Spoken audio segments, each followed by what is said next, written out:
Hello, everyone. Michael Jordan fans are the best. And today we're going to be talking about the plethora of false narratives of LeBron James. First, before we get into that, let's welcome the panel, Uncommon Sense. How are you today? I'm good. How's everybody doing? Great, great. Yes, NMB, sir. NMB Sports, Nick, how are you? Doing good. Glad to be here as always. Awesome. And Sports and Fitness Rants, Robin, how are you today?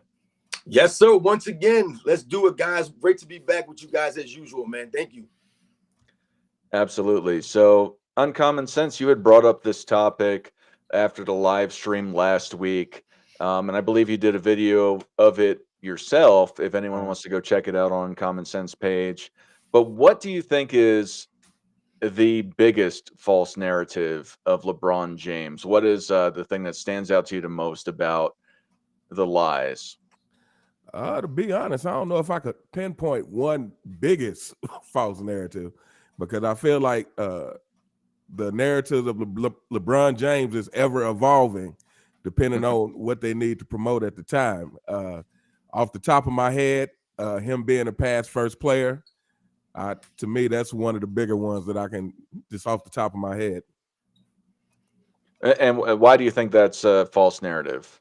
Because I think, like I talked about before, to me, pass first players are players whose passing, I would say, is contributes more than their scoring. Like players like John Stockton and Magic Johnson. Those are the two players I always bring up first. To me, LeBron James is a convenient pass first player. You know, is convenient when he needs that. But the guy averages 27 points a game. I don't even see how someone averaging 27 points a game could be deemed a pass first player. You know, he's a small forward, and I'm not going to say he doesn't make great passes, but again, I think that's a narrative that's just used to try to promote this all around great player narrative that like I said, that's ever evolving depending on what they need to promote or depending on what deficiency about him they're trying to cover up. Absolutely. Nick, what do you have to say about Uncommon Sense take about LeBron being a pass first player? Do you agree with that he is or not?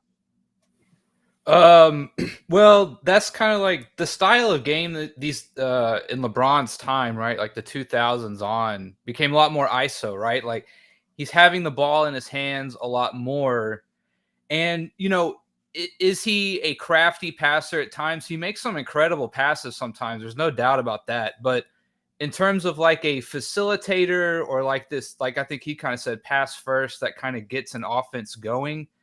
I don't agree with that, but this is kind of I think a styles thing where guys even like Luka or James Harden, right? Like they have the ball so much in their hands that if they don't get double digit assists, it's kind of like you might have wasted a few possessions there, or you're not as efficient as we hope, right? So I do like the comparison of LeBron to Magic more than LeBron and Michael. I think they're a little more similar, not the same in passing. Don't get me wrong, but LeBron can be a good passer. Like I said, he's made some good passes, but in terms of being an assist, a better passer kind of player, I don't agree with that. And in that debate, I'll finish with this. When I had the LeBron and Michael debate, I brought up that very small sample size of games where Michael played point guard, and he averaged a triple double, right? So this is one of those things where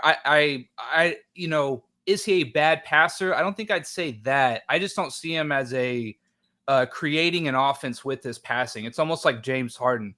I am so good at scoring that passes and assists are going to present themselves throughout a game when I dominate the ball, right?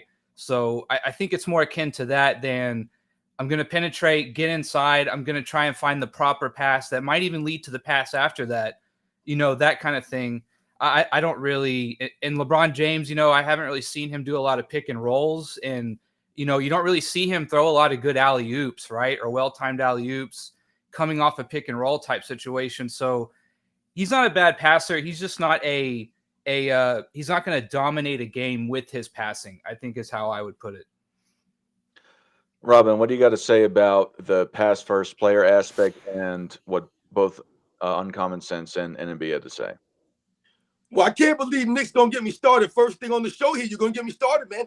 Nick, you did a lot of rambling on right there, man. And the bottom line is, the short answer is yes. Obviously, LeBron James is not a pass first player, man. Are you kidding me? We all know LeBron James is taking his 20, 21, 22 shots a game. He's going to make sure that he's the initiating the offense, looking for his shot before he's looking to pass. And that's what Uncommon Sense is talking about. And that's what we all know. Nick knows the deal, man. He's trying to play both sides. He's trying to be nice about it, man. But I'm a politician, baby. We all know the deal, all right?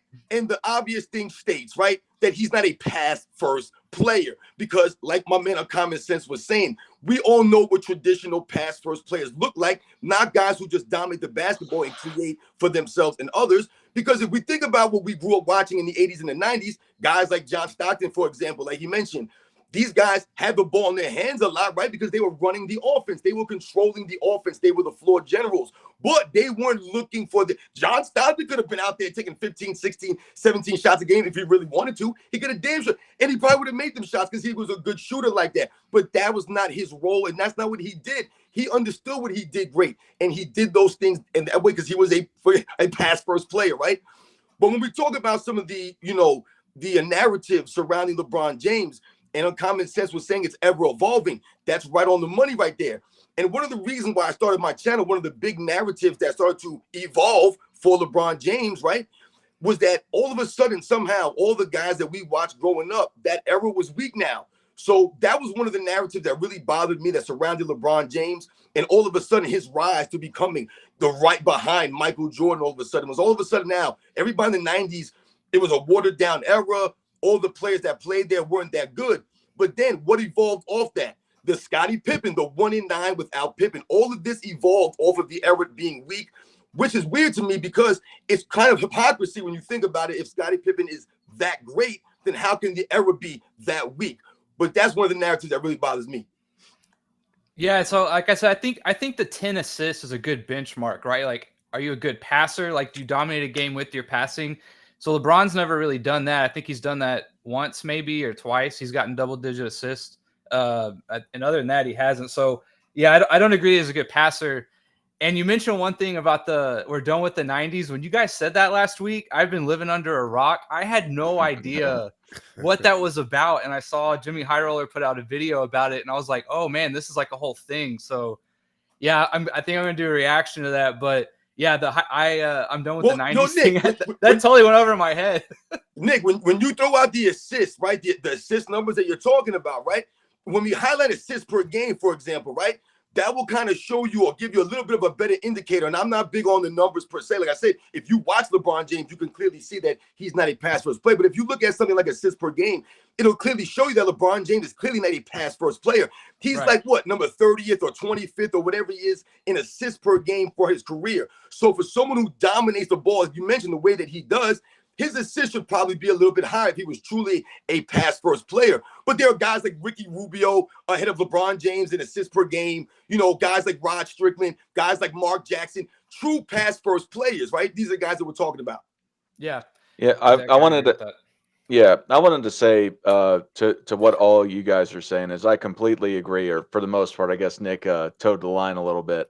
But no, he is not a pass first player. He is a ball dominant player. Again, I'm just gonna try and just pinpoint this. This has been said already, but he is a scoring first player. You don't score 27 points per game for your career if you're a pass first player. He's a ball dominant player that drives to the hole for the majority of his career until he's recently developed his 3-point shot, because in the beginning of his career, people like to omit that he was not a very good 3-point shot or shooter. They would leave him out on the outside, as they did with Ben Simmons on occasion. You can see clips of that stuff. And it's just funny that people just go and say, well, because he has so many assists that he's a pass first player. And not to take a shot at Michael, because I think he was a good passer, but he was a scorer primarily, even though he still got 5 or 6 assists per game on average for his career. that doesn't make him a pass first player because he had 5 or 6 assists per game. And LeBron had, on average about 1.5, 2 more per game. So how does that equate? They're about the same in respect to their assist to scoring ratio, except a little bit inward for LeBron versus Michael. So I find it laughable when people say that. I agree on common sense that is one of the funniest false narratives that there are, is that he's a pass first player. No, he's a ball dominant player that likes to score. Nick, what is one of your favorite false narratives of LeBron James?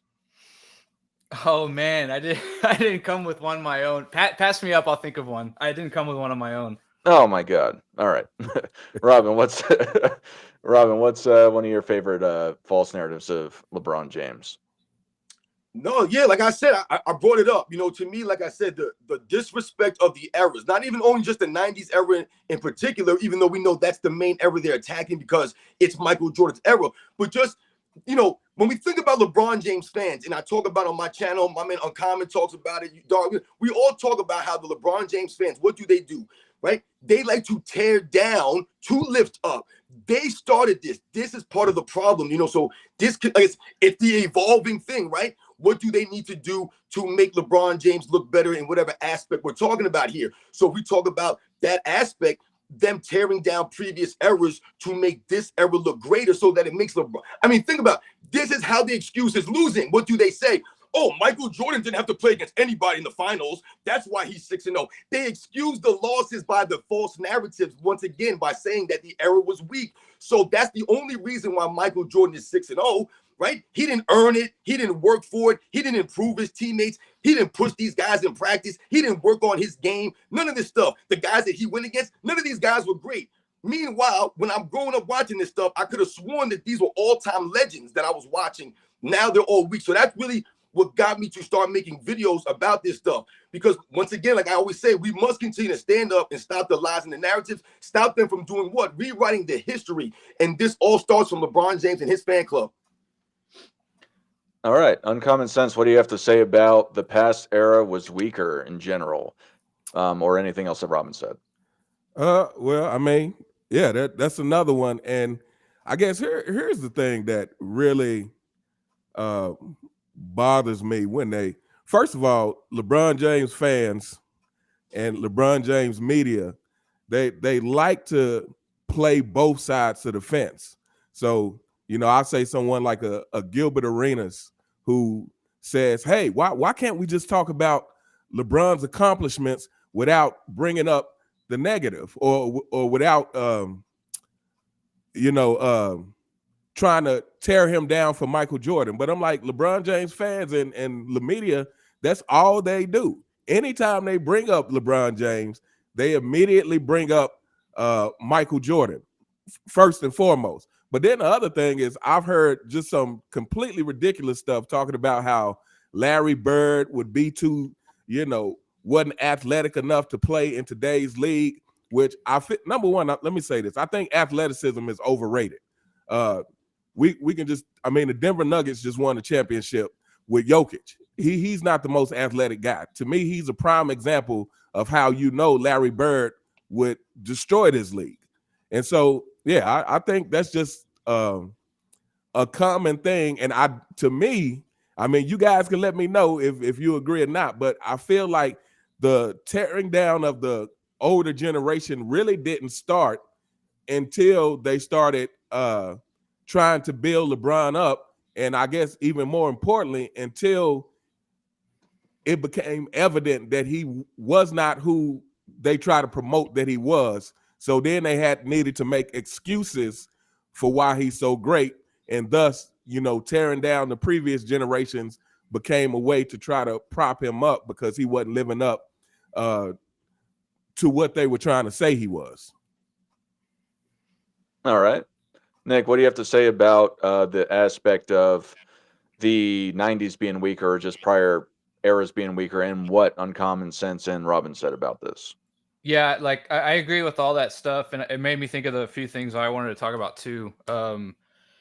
Yeah, so what this is what I mean when it's like we're done with the 90s. Like I step away for a month and it's like this whole thing all of a sudden, right? And it's like, where did this come from? Like, how did this just go viral all of a sudden, right? And it used to be that the 50s and 60s were the plumbers, and now it's the 90s are the plumbers, and the what's the other one they call them? Food delivery people or something.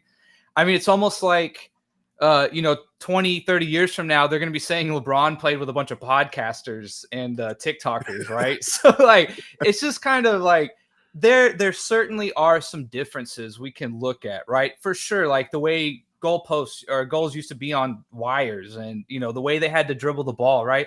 There's definitely some things we can look at, but I've just never bought into this, like every 20 years the athlete just tenfold gets better or something like that. I think it's increments, and it's kind of hard to separate, I think, from era to era overall in terms of the superstars, right? We're largely talking the superstars here, right? Don't forget Bill Russell and Wilt Chamberlain, like they ran track, dude. Like it to act as if they couldn't play today is just, it doesn't equate with me at all, for sure. But yeah, I think this is like an era thing, like a generational thing. Everyone wants to pretend that they have the best era and players. It makes it fun and interesting, but I don't really buy it. When you use the same narratives that were still here 20, 30 years ago from where we used to say the 50s were plumbers, right? It just doesn't, MJ doesn't have a left hand. Like these things are just it really doesn't hold any weight, and it feels totally AstroTurf to me this time around. I'm not sure, but guys like David Robinson and Shaq, like give me a break, man. Like those guys would absolutely dominate today. Like no doubt about it, right? It's different styles, you could say, but yeah, I agree with that. And the other thing that he made me think of, right, was my personal thing was this LeBron accumulation argument. I'm tired of that argument. I'm just over it. He's accumulated so much more statistically, and this makes him the GOAT. Like that argument has to die. We can come back to that, but that's another one that I hear a lot that I can't stand that one. That one drives me nuts.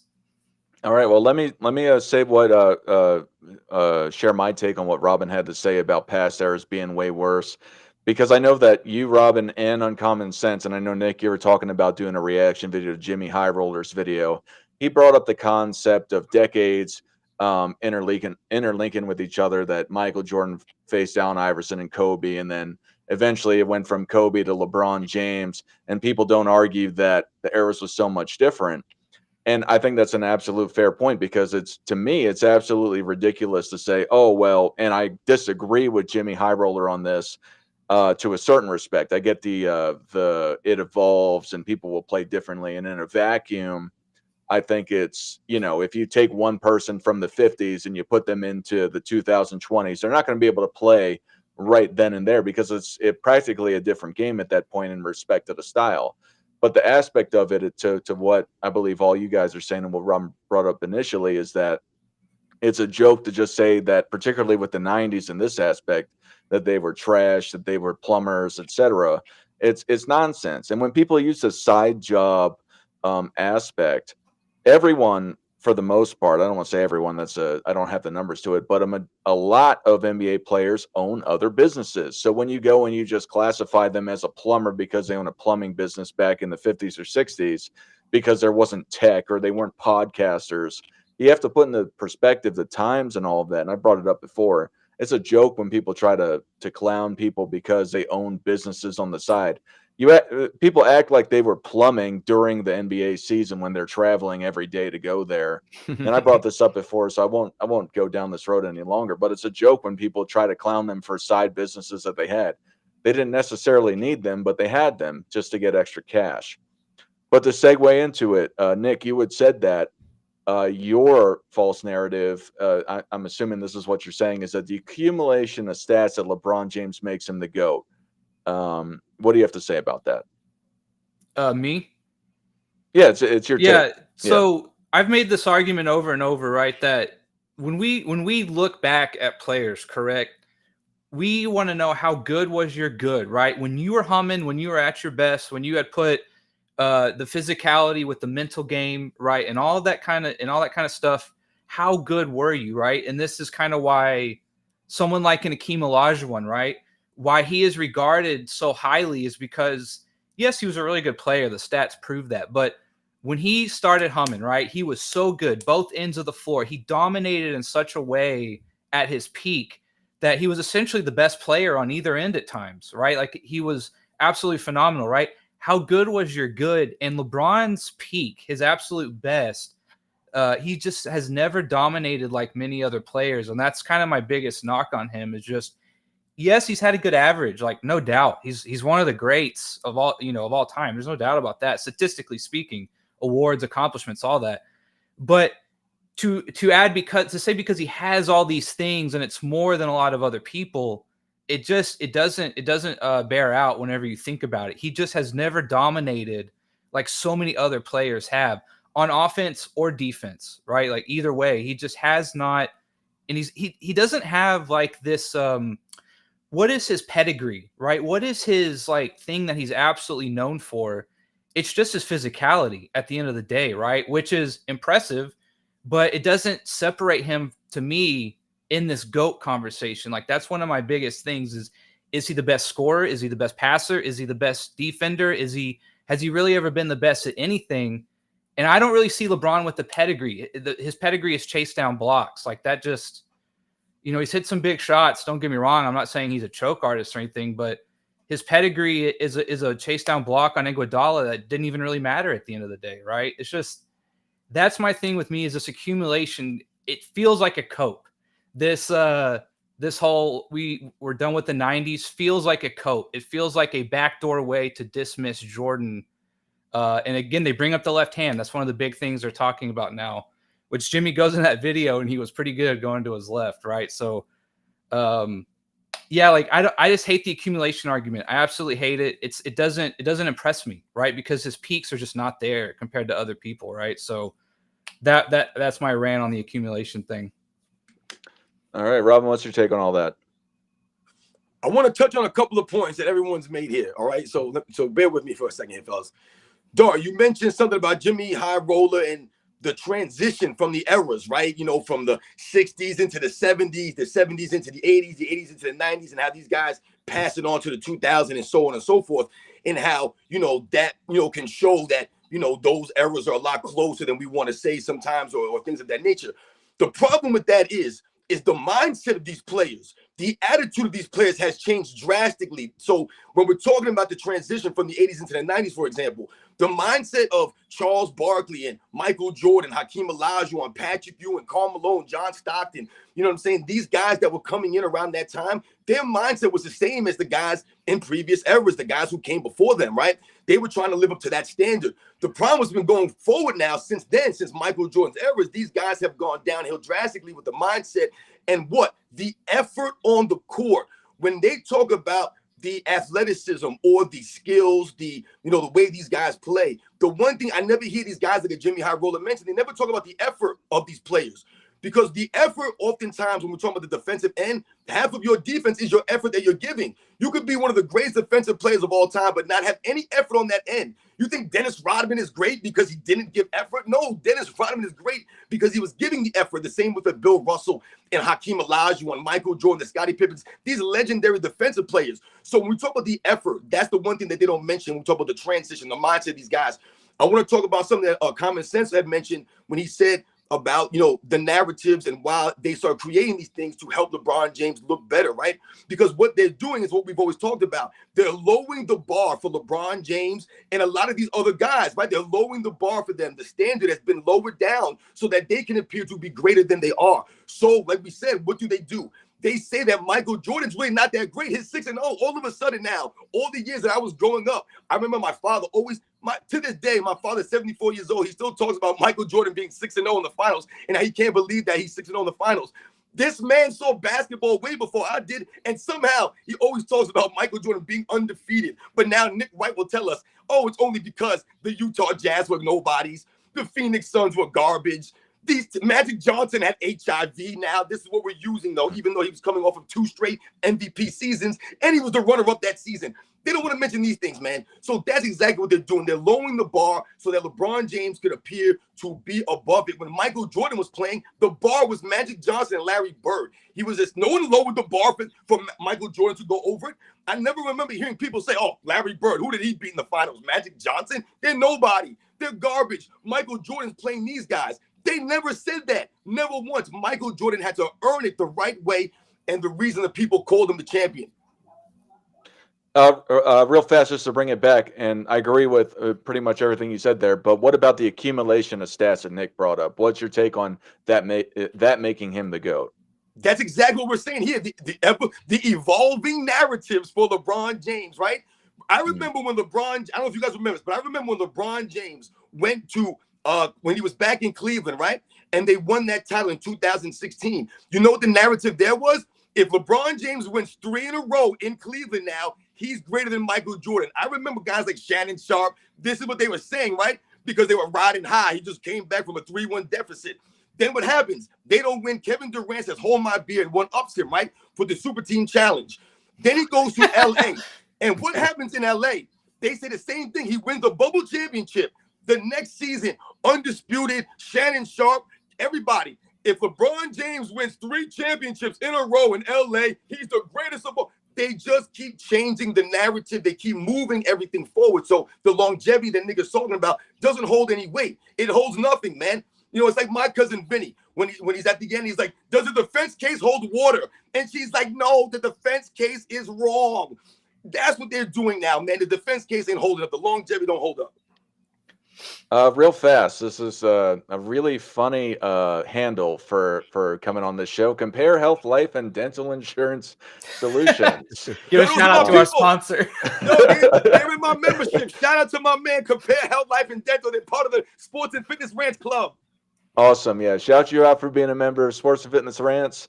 I'm just pulling you up to say this real fast because I love your handle. The bottom line is LeBron has been massively lifted by teammates as good as him. MJ did it for far less with far less. Scotty's playoff averages, 17.5 points, 7.6 rebounds, and 5 assists was nice. But anyway, I just that handle caught my eye. Uncommon sense. What do you have to say about what Robin and Nick said, and particularly the accumulation of stats making LeBron James a GOAT? Well, this is what I always say about the whole longevity argument, period, is to me, longevity is a category by itself. So if you want to say LeBron James is the GOAT of longevity, that's cool. But longevity can be in anything. Like you can have longevity as a car mechanic, as a computer programmer. Longevity is a category by itself, but longevity itself has nothing to do with the game of basketball as far as how good were you at, again, kind of what Nick was saying is it's the peak. How good were you when you were at your best, and how dependable were you when you were at your best? And LeBron James, like I said, to me, and people might disagree with this, but I don't feel like there's ever been a time in LeBron James' career where you can definitively say, like, this guy is the best unchallenged by anybody else in the league. And that's my problem with LeBron James.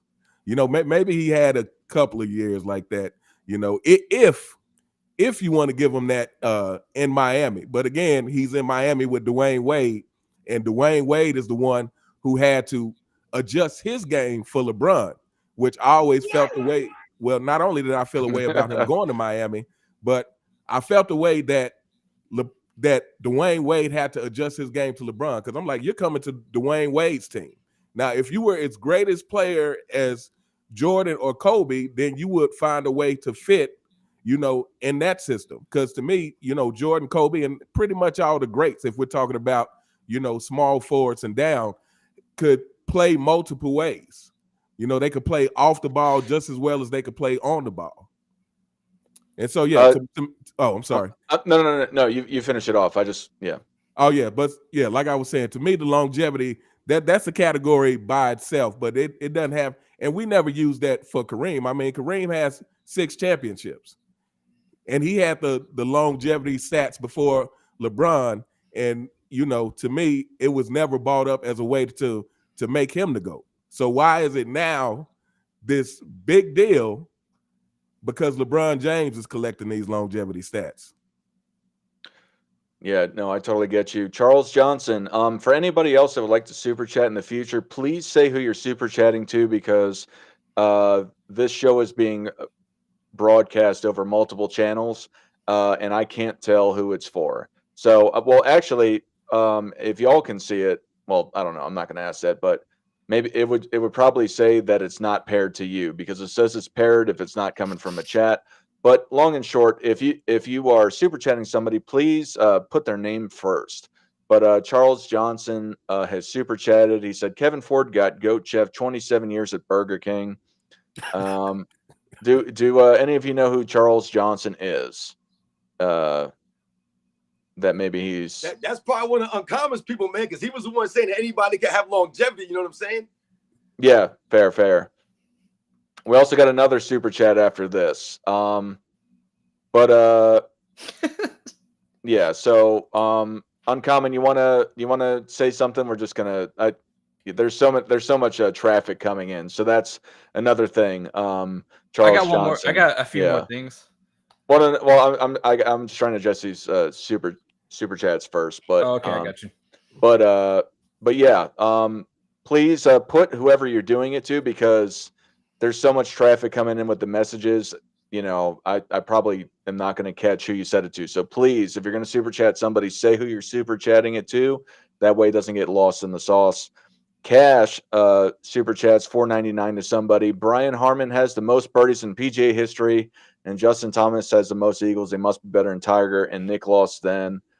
So I don't know who it's going to, but I would think it's probably going to Uncommon Sense because he had gone on his take. So if it is to somebody else, thank you. I know it's not to me, but thank you for super chatting in the first place. Uncommon Sense, what do you have to say about those two takes in general? Yeah, I mean, saying that's for you. To me, that's just right on the money. I mean, again, longevity is not a basketball specific. It's not specific to basketball. So yeah, I totally agree with both those comments. All right. Nick, you said you wanted to say something before I do my take on the longevity argument. Yeah, we kind of follow up on a couple things. We had talked about like the eras, and in that video, Jimmy Hyrule had actually made a good point where he talked about how like, oh, well, Jordan had to wait for the Celtics and the Lakers to retire or what have you. That's usually an argument, or the Pistons to get old. Although they were all like 30 or younger, right? Whenever they played them or whenever they were in their prime, like 31, They was 32. under 30. Yeah, so I mean, they were semi-young. And then and so he talked about how well, all of the guys now had to wait for the Spurs, for Kobe and Shaq to retire.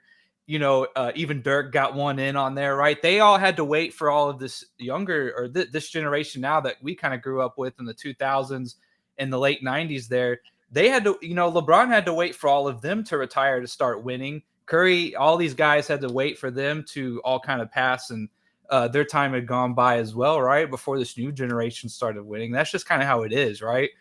And the other thing I was going to talk about is the one thing they always do against Jordan, I just don't get it. And this is where I think this trend is going to hurt them, right?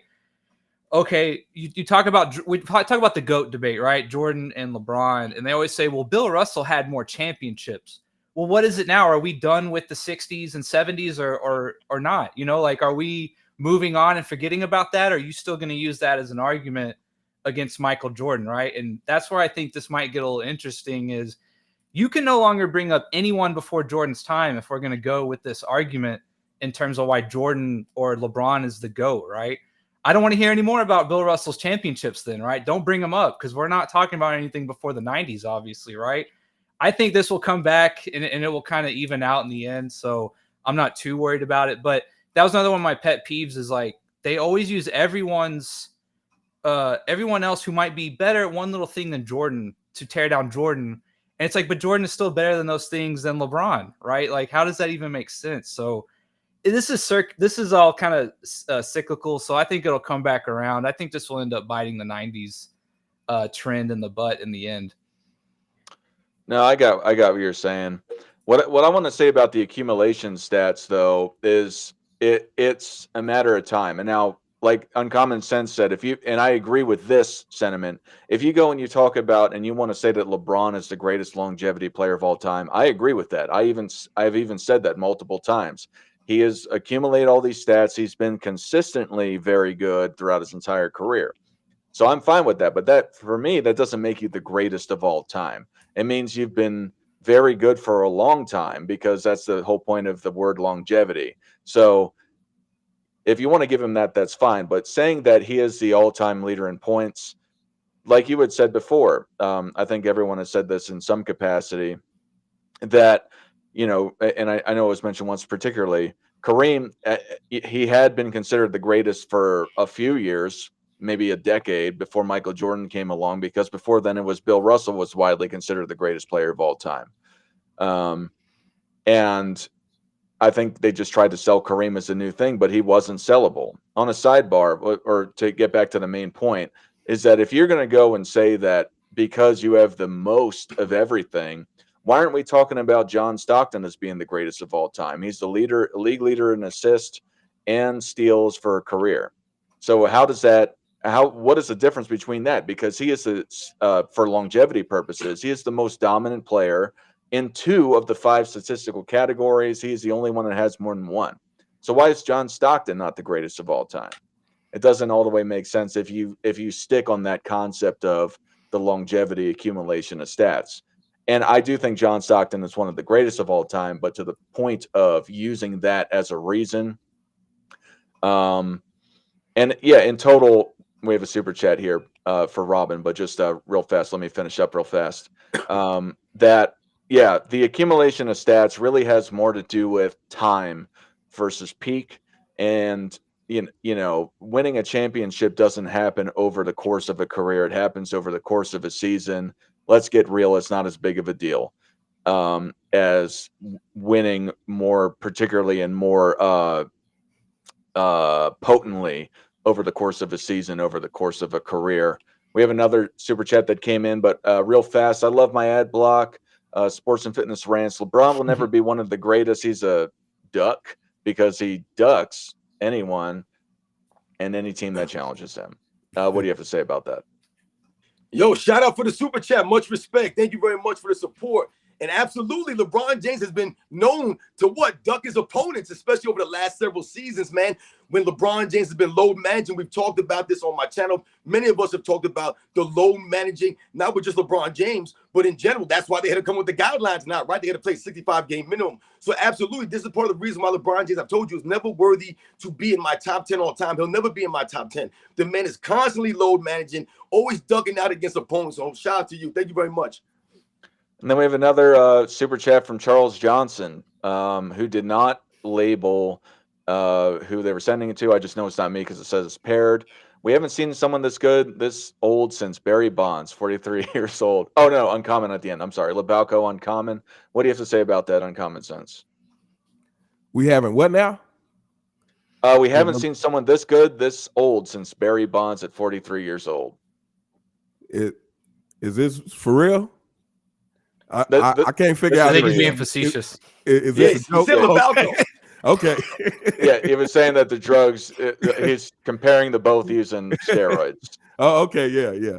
I mean, yeah, I feel like that's a whole nother story. And, to me, that will be something that brings the kingdom down, so to speak, but yeah, facts. I agree with that. So I wanted to say my favorite by far, and it happens every year. Oh my God, I'm so glad you guys didn't talk about this, is LeBron James needs more help. Oh, every effing year. Somebody in the media says he just can't do it because he doesn't have the team around him. It doesn't matter that he's got Carmelo, he's got Dwight Howard, he's got Rajon Rondo. It's not enough. You know what I mean? Like, are you kidding me? Let alone just this year and every other year, whether it's somebody. But that's one of the, I think, more prolific years of having a bunch of veteran talent on the team saying it's not enough. I don't understand. If this guy is so great and he has all this talent around him, and he's had AD on the team, he's had other up-and-comers, particularly on the Lakers, that have come to be, some of them on the verge of all-stars or all-stars. It's every year. It's every year. And I'm not going to say it's literally every year, but it's been a majority of the years that he's been in the league when he was through all the teams that he's been on. it drives me crazy. It's really just the middle of the season drama getter to say that LeBron is the GOAT, but he just can't do it by himself. It's a team game. Nobody's ever done it by themselves, but people don't how I remember before with guys like the Spurs or teams like the Spurs, the Lakers with Kobe, um, even with the Miami Heat with LeBron on the team. I don't remember them specifically saying LeBron needs more help to win. Um, Uncommon sense. What's your take on the LeBron needs more help false narrative? I'm glad you brought this one up. This was on my list. This is another one that truly, honestly, really bothers me. And that's why I like to say LeBron James is like the boy who cried wolf.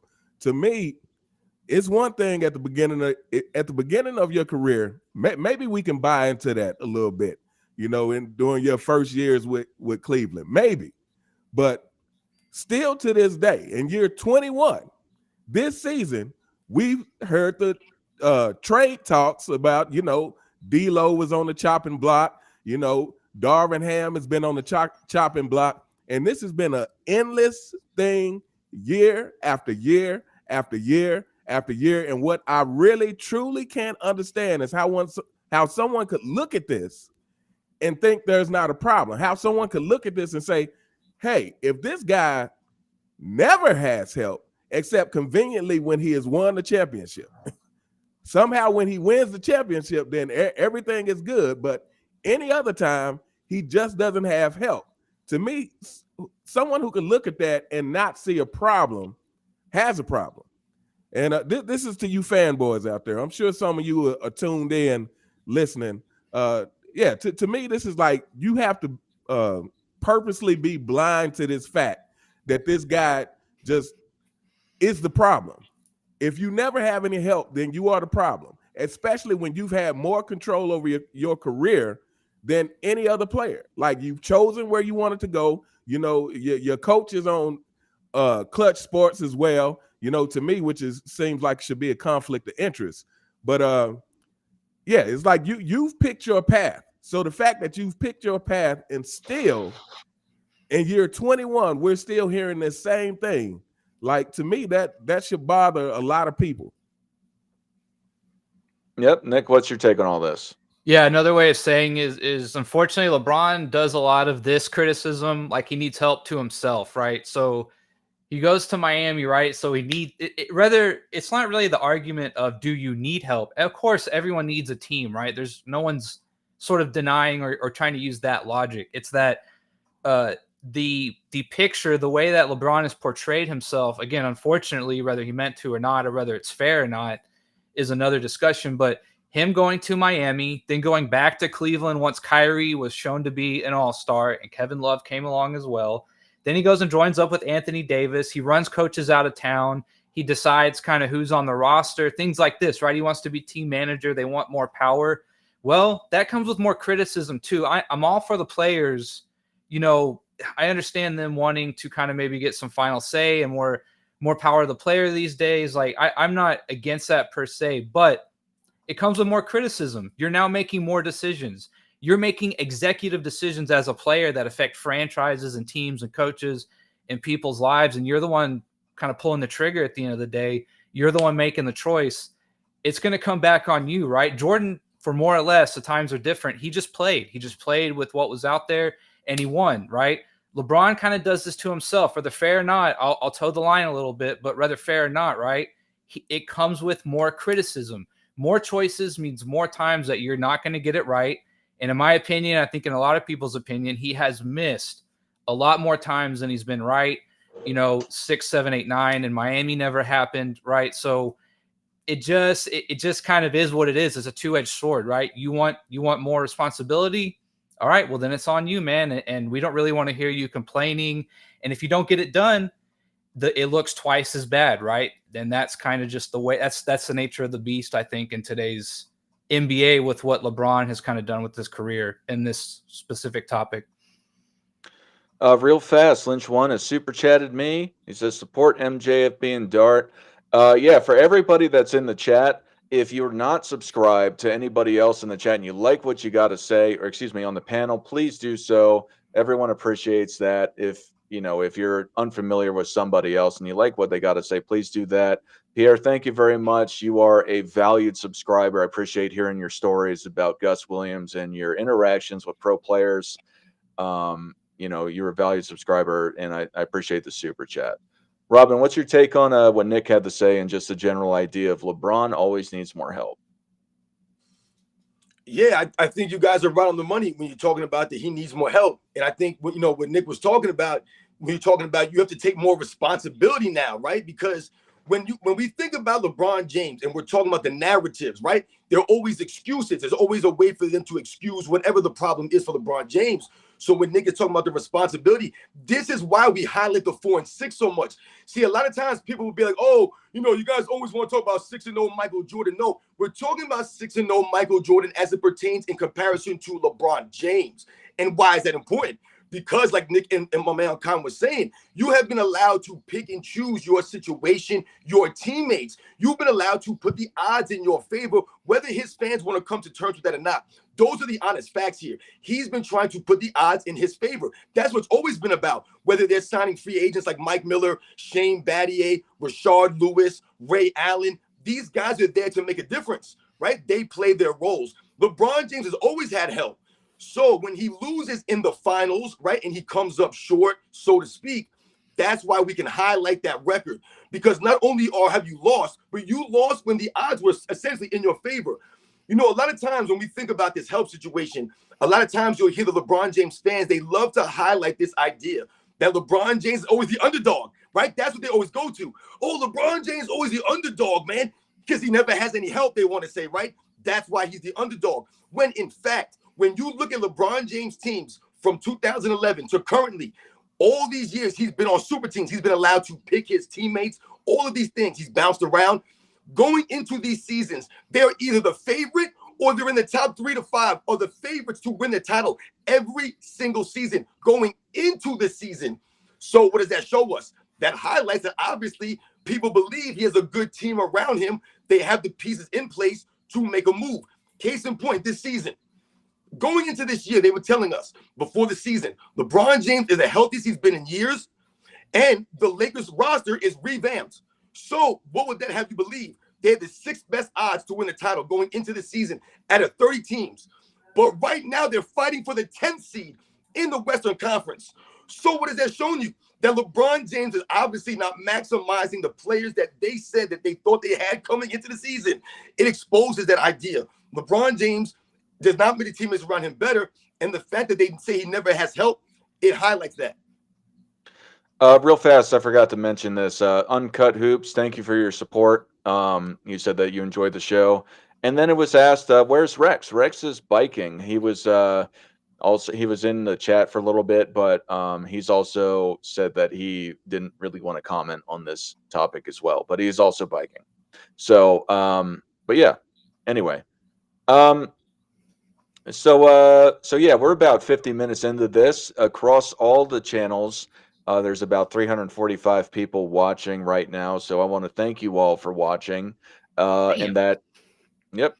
And that, everyone here, just to speak for everyone, if you disagree, then, I think that it'll be funny, but I'm sure everyone appreciates you watching live on their channels. So thank you very much. So how about this? We usually go into the transition of calling in. So I'm going to ask the panel: Do you want to do one more round and just have somebody talk about another false narrative, or do you want to go right into the callers right now? I got one more thing real quick. We got to go a little bit more. I think yeah. we're cooking right now, man. So yeah, I do too. I do too. So let's go back to Uncommon Sense because he was first in the shoot last time. Uncommon Sense. What is another false narrative that you find that is one of your favorite false narratives of LeBron James? How much time we got on here? Yo, keep going, man. Keep doing the thing, baby. How much time we got? If anything, we'll just end it. We'll just stop it at one caller at the end of it. Yeah. Let's see here. Oh, okay. Here's one that Gilbert Arenas likes to talk about this so-called ring culture now. And I feel like people try to use this as an made that move to Miami, that it was pressure, to get that championship. First of all, I want to say this. Why? Well, not why, but it's a fact that any NBA player who comes into the league who's a superstar, that is what you are trying to get. Michael Jordan came into the league, and despite the fact that there were people already saying that he was the best player that they've seen. There were people already saying that before he had played an NBA game. But despite that, he already knew that, hey, first of all, my competition is Magic Johnson and Larry Bird, and I'm not going to be seen in that light until I win championships. To me, that is what you play for. So to me, this whole ring culture narrative that they're pushing, like, oh, well, these superstars are joining super teams because they're being pressured into having rings for their legacy. I'm like, that has always been the case. When have you never not been playing for a championship if you were a superstar? But to me, this is another narrative that they've pushed to try to justify, number one, LeBron James starting the whole super team era, but everybody who's formed super teams since. All right, Nick, what's your take? I know you said you wanted to add something else on. I don't know if you want to wait till the next round for it, though. Yeah, I'll just say real quick to what he said. Yeah, the same guys who complain about ring culture will also say Bill Russell is better than Jordan, right? There's always like a two-edged sword with these guys that they always want to try and pin it on one thing, and as soon as you do that, there's always another example to sort of prove it wrong, right? We're talking about a career and a peak here, right? LeBron has just not hit a peak like Jordan did. It's just, I really don't get why people even try to argue that, right? So, but yeah, I agree that I don't understand. Like, you play to win the game. Like, that's why we all play, right? I don't get the complaint about people wanting to win rings, right? I give up Dirk's MVP for another 2011 in a heartbeat, in an absolute not even a second thought, right? So, yeah, I don't agree with that. Robin, what's your take on that? Yeah, I mean, listen, when this, like, it's crazy that once again, I hate to say the same thing. We're lowering the bar. We must lower the standard once again and not make it about winning the championships. What do the LeBron James say? Oh, LeBron James went to 10 NBA finals. That's what they love to highlight. So they're lowering the bar. When we were growing up watching the 80s and the 90s, guys, what I remember about people being quote unquote ring chasing, let's say, so to speak, is when these guys were well late into their careers. They're mid to late 30s, which in that era, you were on your last legs by that point because of the banging you have taken, the physicality, the way the game was played. These guys didn't play till they were 40. That was rare. So these guys, if they were going to quote unquote ring chase, so to speak, they did this when they were done. You think about Charles Barkley going to the Houston Rockets, right? When they were well in their 30s. We think about Karl Malone going to the Los Angeles Lakers when he was 40 years old, right? If we think about the ring culture, if these guys want to try to, like I said, use that kind of, like I said, excuse, then Michael Jordan would have teamed up with Patrick Ewing in the late 80s instead of trying to dig it out and go through the Detroit Pistons. He would have asked for Scottie Pippen to be traded. The man folded up in 2 Eastern Conferences in a row, 2 in a row. And Michael Jordan never gave up on this man. He continued to push this man in practice, continued to dig down deep, push his teammates, work on his game. This is what we respected. This is why to this day, I always respected Patrick Ewing and Charles Barkley, Reggie Miller, the guys who didn't win the championships in the 90s because they kept running into a Michael Jordan, right? They didn't team up with each other. Hey, man, we can't be Michael Jordan. Let's everybody gang up against Michael Jordan. No, they had a sense of respect and pride, right? It was a sense of honor there. And we respect them now to this day. LeBron James could have 10 more championships than Patrick Ewing. I still respect Patrick Ewing more than LeBron James. I'm not saying he's a greater player than LeBron James, but I respect him a hell of a lot more the way he went about his career. Like I said, these guys now, they don't want to make it about the championships. So once again, it goes back to Michael Jordan's 6 championships mean literally nothing now. His 6-0 means nothing. And you literally hear the LeBron James, the media, excuse all of LeBron James' losses. He's essentially undefeated, but Michael Jordan is somehow not. Like, what are we doing here? It doesn't make any sense. All right, real fast. Robin, you got super chatted by Animaniac89. He says his weak East Conference competition. What do you have to say about that? Yeah, much respect to Animated89, man. He's in my sports and fitness ranch club. So shout out to you. Thank you for the continued support once again. And absolutely, man, Listen, we all know this is part of, like, the narrative when they talk about LeBron James going to that many finals.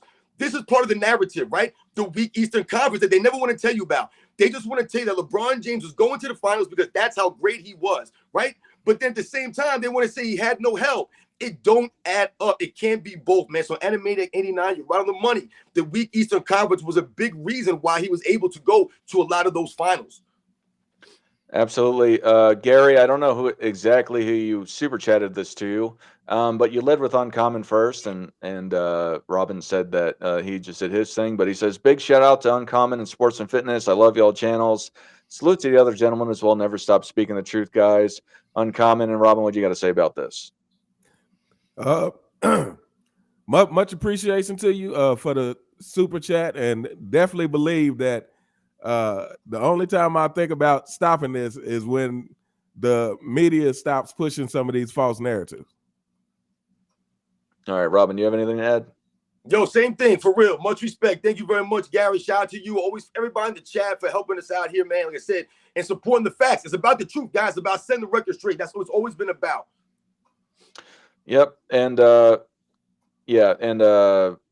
thank you just for acknowledging me and Nick as well, unless you have something to say, Nick, about it.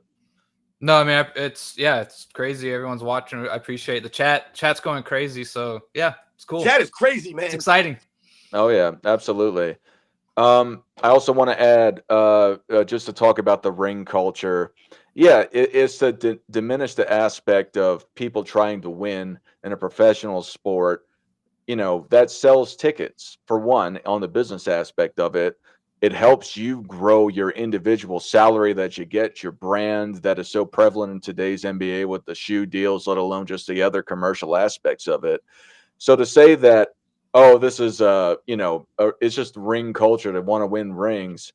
Duh. Are you kidding me? That's what helps you get more money in the first place. Come on, man. Yeah, and like you're preaching up? the choir in terms of rings, right? I mean, I know I talk about it all the time, but Dirk in 2011, like without that run, Dirk is probably just never looked at the same, right? He'll always be soft. He'll always be weak. He'll never be a winner. Overrated, overhyped, never lived up to the potential. And 2011 was just not an MVP year, but through the playoffs and what he did, like that catapulted him to a whole nother level. Yeah, and I just wanted to comment on something Robin said. And he mentioned that, look, Jordan was dominating the 90s. It would have been, to the modern day people, it would have been logical for Patrick Ewing and Charles Barkley and some of these people to say, hey, let's team up and go against this guy because he can't be beat. But this is actually what happened with Kobe Bryant. Dwayne Wade said as much, that when Kobe Bryant won that last championship, that's what caused him and LeBron to start conspiring to get this Miami Heat team together.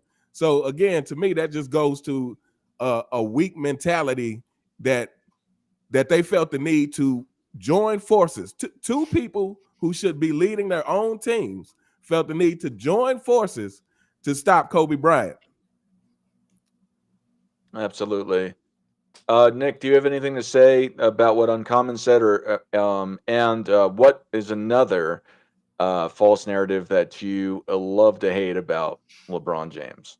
No, I mean, Dirk swept Kobe in that year, so Dirk earned it, right? Like, if we're gonna go with that logic, at least Dirk went through Kobe instead of joining up with other people, right? So, I definitely agree with that. I remember seeing that article, and like, I don't know why you would come out and say that. Like, why? It's just that's the part I don't get. Like, horrible PR there. But the other thing I wanted to complain about was people these days keep saying more skilled. Like, today is more skilled. And when you really break it down, when you push it on them, right? It is largely that they shoot more threes.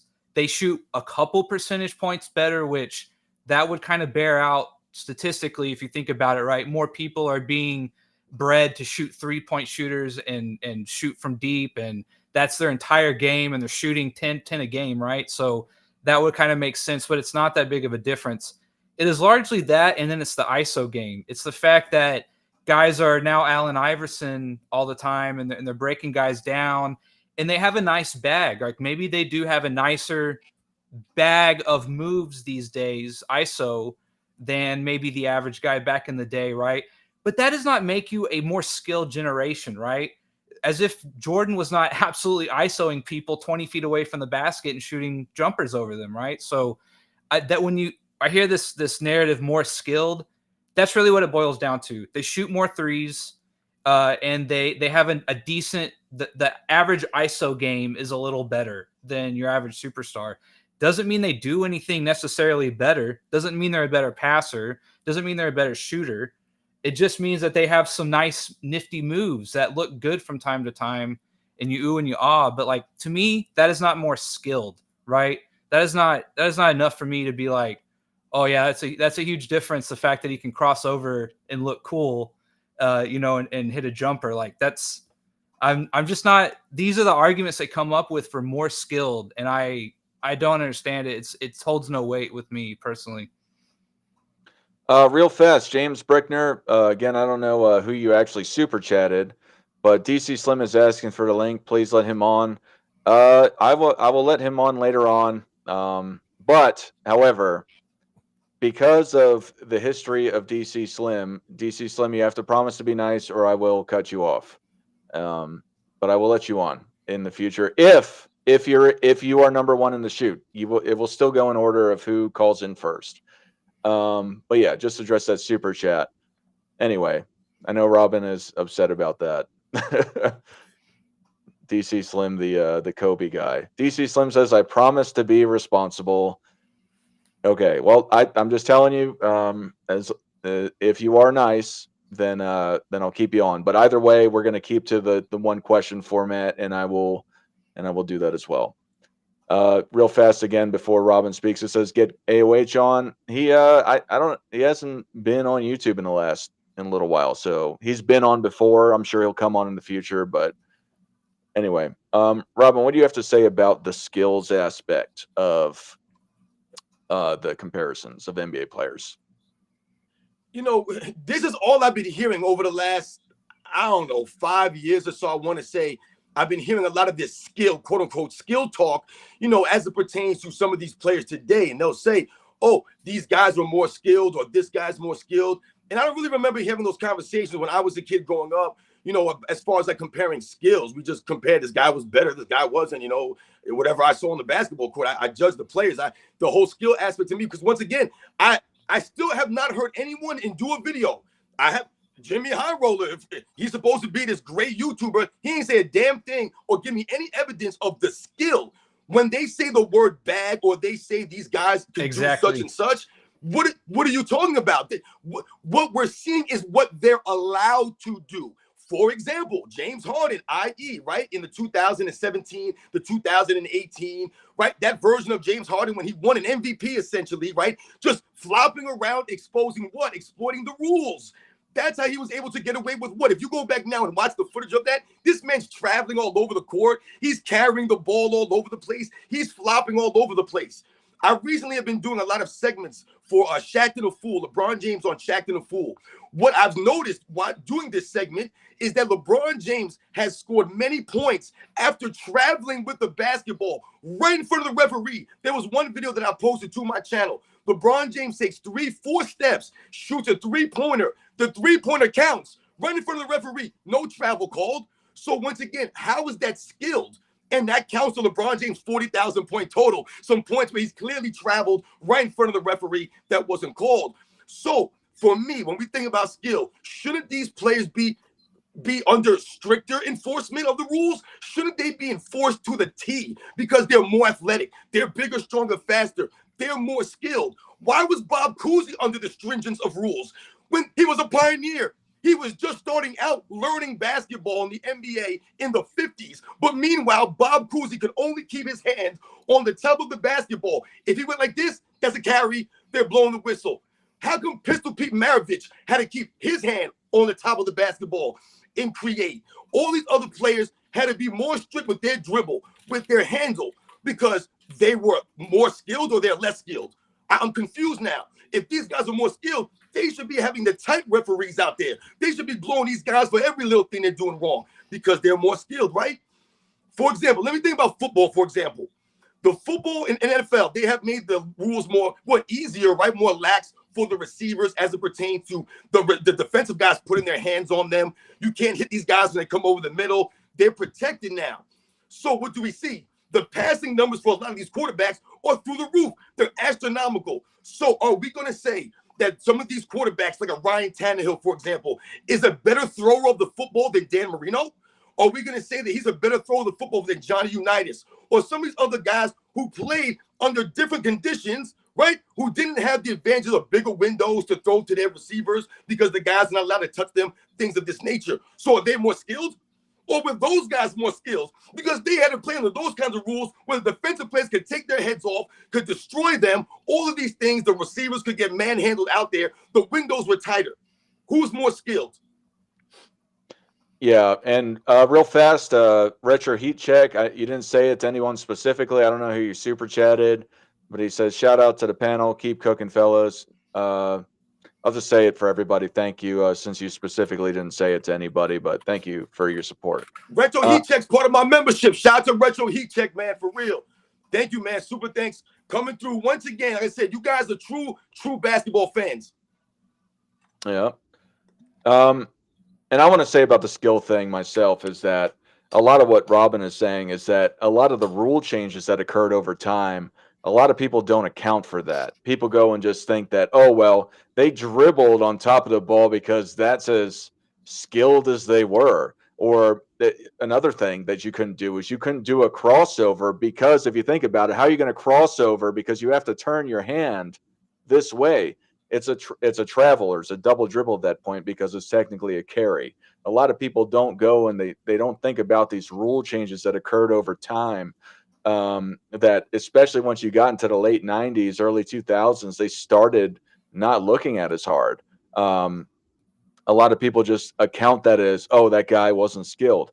Look at the old school Pete Maravich videos where he's doing these crazy backwards passes. I'm sure a lot of you have seen these old videos where he's doing all this crazy stuff, which was some of it was illegal that he was doing. But to the point of it is that a lot of people pretend that the players of yesteryear couldn't do these things. Now, Pistol Pete was an amazing player, and I'm not saying that he was every player, but even guys like Bob Cousy that Robin was mentioning, the Houdini of the Harwood, if you want to say the first Magic, the first Wizard, if you want to go down all these nicknames of guys like Magic Johnson and Gus Williams, amongst other guys that went through NBA history, look at the comparisons of the nicknames. The guy was a monster. Same with Pistol. It's just funny that people go and just associate because some NBA player who, not to be mean, probably isn't very smart, is going around and saying that this guy is unable to go and do this thing. And not to name names, but I've seen a clip where another NBA player was calling out another NBA player, talking about when he had millions of dollars, how the other one wanted to be a pimp and bringing guns in the locker room. When you're a millionaire, how smart are you doing that? Come on, sucker. Like, let's get real. All right, I'm done with that rant. I'm starting to get a little heated over that stuff. The lowly one. Again, I don't know if y'all know who the lowly one is. He super chatted, didn't say who he was super chatting to. He says, any man who must say I am the king is no true king. That comes the lowly from one. That's one of my peoples. Yeah, it's a good quote. Yep. You have anything to say about it, Robin? If you have a good ideas for you. Yeah, man. Listen, once again, this is what we're talking about, the self-promotion of LeBron James. This goes to the insecurity of LeBron James, man. That's why you're no true king, man, right? No true king claims himself to be the king. Once again, always projecting what? Insecurity, right? And at the same time, you play the victim. What king plays a victim, right? Can't be both, right? So shout out to you, the lowly one. All right, Robin, what's another false narrative of LeBron James that you want to talk about? Yo, man, I'm about to go crazy with some of these fools in the chat right now because it's insane. Some of the people that they're trying to compare as far as skill-wise, I heard someone compare Kyrie Irving to John Stockton, and the person was like, who's more skilled, Kyrie Irving or John Stockton?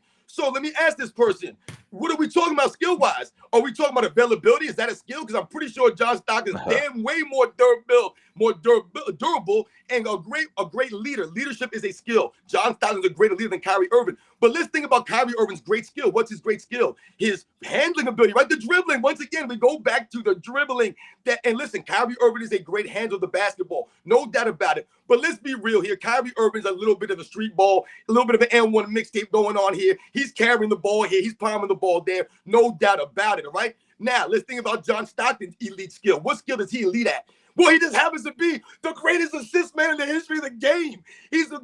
Like when we talk about John Stockton, we talk about skills, man. The thing about John Stockton, and I don't want to ramble on right here, I'll bring up another point. But we must remember about John Stockton and some of these other guys who are not as flashy, let's say, as passers, is the precision of John Stockton, man. This man was surgical with the passes. When people bring up Karl Malone to take away from John Stockton's greatness, and they say, oh, well, John Stockton was passing to Karl Malone. The one thing we must remember here, yes, Karl Malone is an amazing all-time great player, no doubt about it. But when you think about how John Stockton is delivering these passes to Karl Malone, he's on the money every time, man.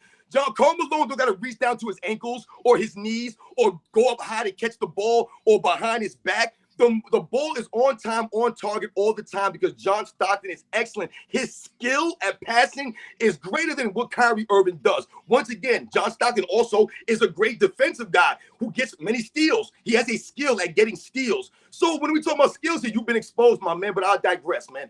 One of the other things that bothers me about LeBron James, another narrative, is that LeBron James can guard positions 1 through 5.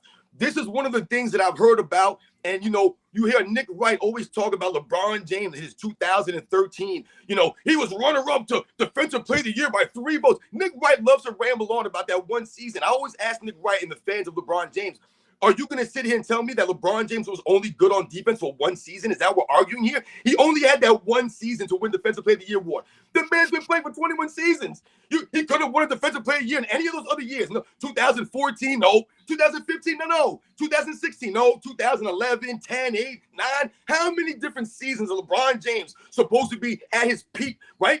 Athletically, but he couldn't win a Defensive Player of the Year. Well, they want to mention that 1 season, 2013, when he was on his stacked super team. So once again, we talk about the 1 through 5. There's never been any evidence, once again, to back this narrative up. We talk about Derrick Rose in the Eastern Conference Finals in 2011. The LeBron James fans love to bring up Derrick Rose. Oh, LeBron James shut down Derrick Rose. He did not. Once again, that's a live narrative.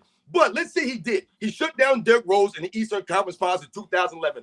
Right, great on LeBron James, man. He's amazing. But how did he follow that performance up? Well, he followed it up with the most embarrassing performance in the NBA Finals, where he couldn't even stop Jason Terry. That was what Magic Johnson said, not me. Magic Johnson said that. So you're going to say that he stopped Derrick Rose, the MVP winner of that season, but he couldn't stop Jason Terry? He couldn't slow down J.J. Barea or Deshaun Stevenson, Sean Marion. He couldn't guard 1 through 5. He couldn't guard Dirk Nowitzki and take it upon himself to say, you know what, man, Dirk Nowitzki is kicking our butt right now. I'm shutting Dirk Nowitzki down. I'm shutting him down. I'm LeBron James versus Dirk Nowitzki. He didn't do it. He didn't do it. Did he shut down Andre Iguodala in the 2015 NBA Finals? No. Did he shut down Kawhi Leonard in the 2014 NBA Finals? No, he did not. Did he shut down Kevin Durant in the 2017 NBA Finals? No, he did not. He was out there ducking screens. He had Richard Jefferson at 36 years old, 37 years old, guarding prime Kevin Durant in the NBA Finals. And who else did he have guarding him? Guys like Iman Shumpert and J.R. Smith, who were like a foot shorter than Kevin Durant. LeBron James was ducking the smoke. So my man said earlier, he's a duck. Once again, LeBron James ducking, can't guard 1 through 5. All right, real fast, before Uncommon Sense, you give your take. Theodore Cunningham didn't say who he super chatted this to. Do any of you recognize him? Because he didn't super chat me. I'm not sure. If it's anyone from me, I appreciate it, but I don't think it's anyone from my channel. All right. Well, thank you. If nobody immediately recognizes you, Theodore, but thank you for the super chat to whoever you sent it to, $10. Uncommon Sense. What is your take on LeBron James can guard 1 to 5? Oh, real fast. Another super chat without a name, please. If you're going to super chat somebody, put the name down of who you're super chatting to. We're multi-streaming this across all of our platforms. LeBron achieved the game his entire career. They love to discredit Curry because of KD, but overlook LeBron in Miami. Help me understand this. Does anyone know Jod B? All right. Well, thank you, Jod B, for super chatting. Whoever you sent it to, I'm sure they appreciate it very much. But on common sense, what is your take on LeBron James can guard 1 through 5 and just said he's a great defender in total? Yeah, I always like to say, to me, people love to define LeBron from a couple of great defensive plays he's made, but LeBron James has never been a consistently great defender. He has made some great defensive plays, but again, I always say he hadn't made a defensive team since the Miami years. Whenever people bring up, like, for instance, Michael and Kobe having first nine first all-team defense, then they bring up, oh, well, LeBron James has 6, but that's not completely true. LeBron has 5 first-team defense. You know, that he has 6 times where he made the defensive team, and that's 6 out of 21 years. And so, yeah, to me, LeBron, like I said, he gets defined a lot because he made a couple of great plays. Now, if you want to talk about someone who could guard 1 through 5 much more effectively than LeBron James could ever hope to, then we're talking about Dennis Rodman. You know, Dennis Rodman actually guarded Shaq, and not that you can ever stop Shaq, but Dennis Rodman did a better job guarding Shaq than a lot of big men. Now, I wouldn't say the elite big men, but a lot of the, you know, your Luke Longleys and those kind of, Dennis Rodman did a better job guarding Shaq. So to me, Dennis Rodman actually has a claim, and we've seen Dennis Rodman shut down guards. Dennis Rodman can actually guard consistently 1 through 5 much better than LeBron James ever could. Like I said, to me, LeBron James just gets defined by the few elite defensive plays he's made, but they overlook the fact that the guy doesn't consistently play elite defense. He never has. Not even in Miami days could you say he consistently play elite defense. But those were definitely his best years for me. Absolutely. Bookie Allen, thank you for the super chat to me. 199, a pixelated hippo chomps on a 1-up. It sounds like some Super Nintendo stuff. Yeah, I thank you for the super chat. And I will do my take on LeBron's defense in the near term, but sometimes I feel like, yeah, he does kind of look like a pixelated hippo chomps in respect to how he is seen on TV. I see it now in your chat. It's like an emoji of like a hippo biting a 1-up symbol, like a video game. Okay. Yeah. Nick, what's your take on the defense of LeBron James? Yeah, this goes back to the average versus peak thing, right? I actually had 1 through 5 written on my phone here because that was another talking point I just don't get, right? So again, peak, right? I will take Jordan, who can put the clamps on a 1 and a 2 and maybe play some good defense on a 3, right? Maybe he can't guard a 4 or 5, right? Maybe he just doesn't have it in his bag to guard a 4 and 5, right? But if you're just going to give me an average LeBron defending a 1 through 5 like that, that's more like you're just going to plug LeBron in where you're maybe weakest at, right? Instead of Jordan saying, this is what I am best at, right? I will clamp down a 1 or 2 and essentially take them out of the game or make them change their game or take their strongest thing away, etc., and make them change, instead of LeBron saying, hey, I can guard a 1 through 5, like whatever you need me to do, right? Not lock down a 1 through 5. LeBron's not locking anyone down like I think you guys have already illustrated and talked about, right? And then one other thing is, like, we talk about big moments too, what he's known for. We brought up the Iguodala block. I think another one too is that shot he made in Cleveland when they were down 3-0 to the Magic, and he hit that crazy long shot. So they're down 3-1 and then they lose. I think that's what happened in that series. So I mean, again, it's these moments of where we think of, if you picture LeBron in your mind, you're like, again, I kind of mentioned pedigree earlier. What are his defining moments? You know, like, it's kind of hard to sort of think of one, right? That win over the Warriors the one year was, you know, it's respectable, what have you, whatever. But after that, right, it's hard to say, like, what is this what is like your lasting image of LeBron? And I don't really have one that is so great that I'm like, wow, that's incredible. You know, it just doesn't really, he doesn't really have any that are like meaningful, right? Legacy defining in a way. So yeah, again, the 1 through 5 I think is silly. I'll take the Pete clamps on 1 and 2 versus LeBron just being able to be in a vicinity of another player and call that defense. All right, Tamiko Settles sent a super chat again, without saying who it was to. Does anyone recognize Tamiko Settles particularly? How do we know if it's to us? How would we do? Is there a way that we know? You should be. You might. I don't know because I've only done it on my side of Restream. I see paired for everyone else that is not, on my channel. So maybe if on the chat overlay, you might be able to see it on yours. If that it would just not have the paired word next to it. It wouldn't be purple. It'd be black on the chat. But it's up there at this point. It's like a third up there from the bottom, because of all the traffic that we got. Tamiko Settles, but I'm going to read that if y'all are going to look. He says Oscar Robertson would dominate today, being able to take 3 to 4 steps, carry flop, and can't be touched. He'd be in the GOAT conversation. Big shout out to Uncommon and Sports and Fitness and the entire panel. If y'all don't see it, just for the sake of time, Uncommon and Robin, do you have anything to say since he particularly shouted out you guys?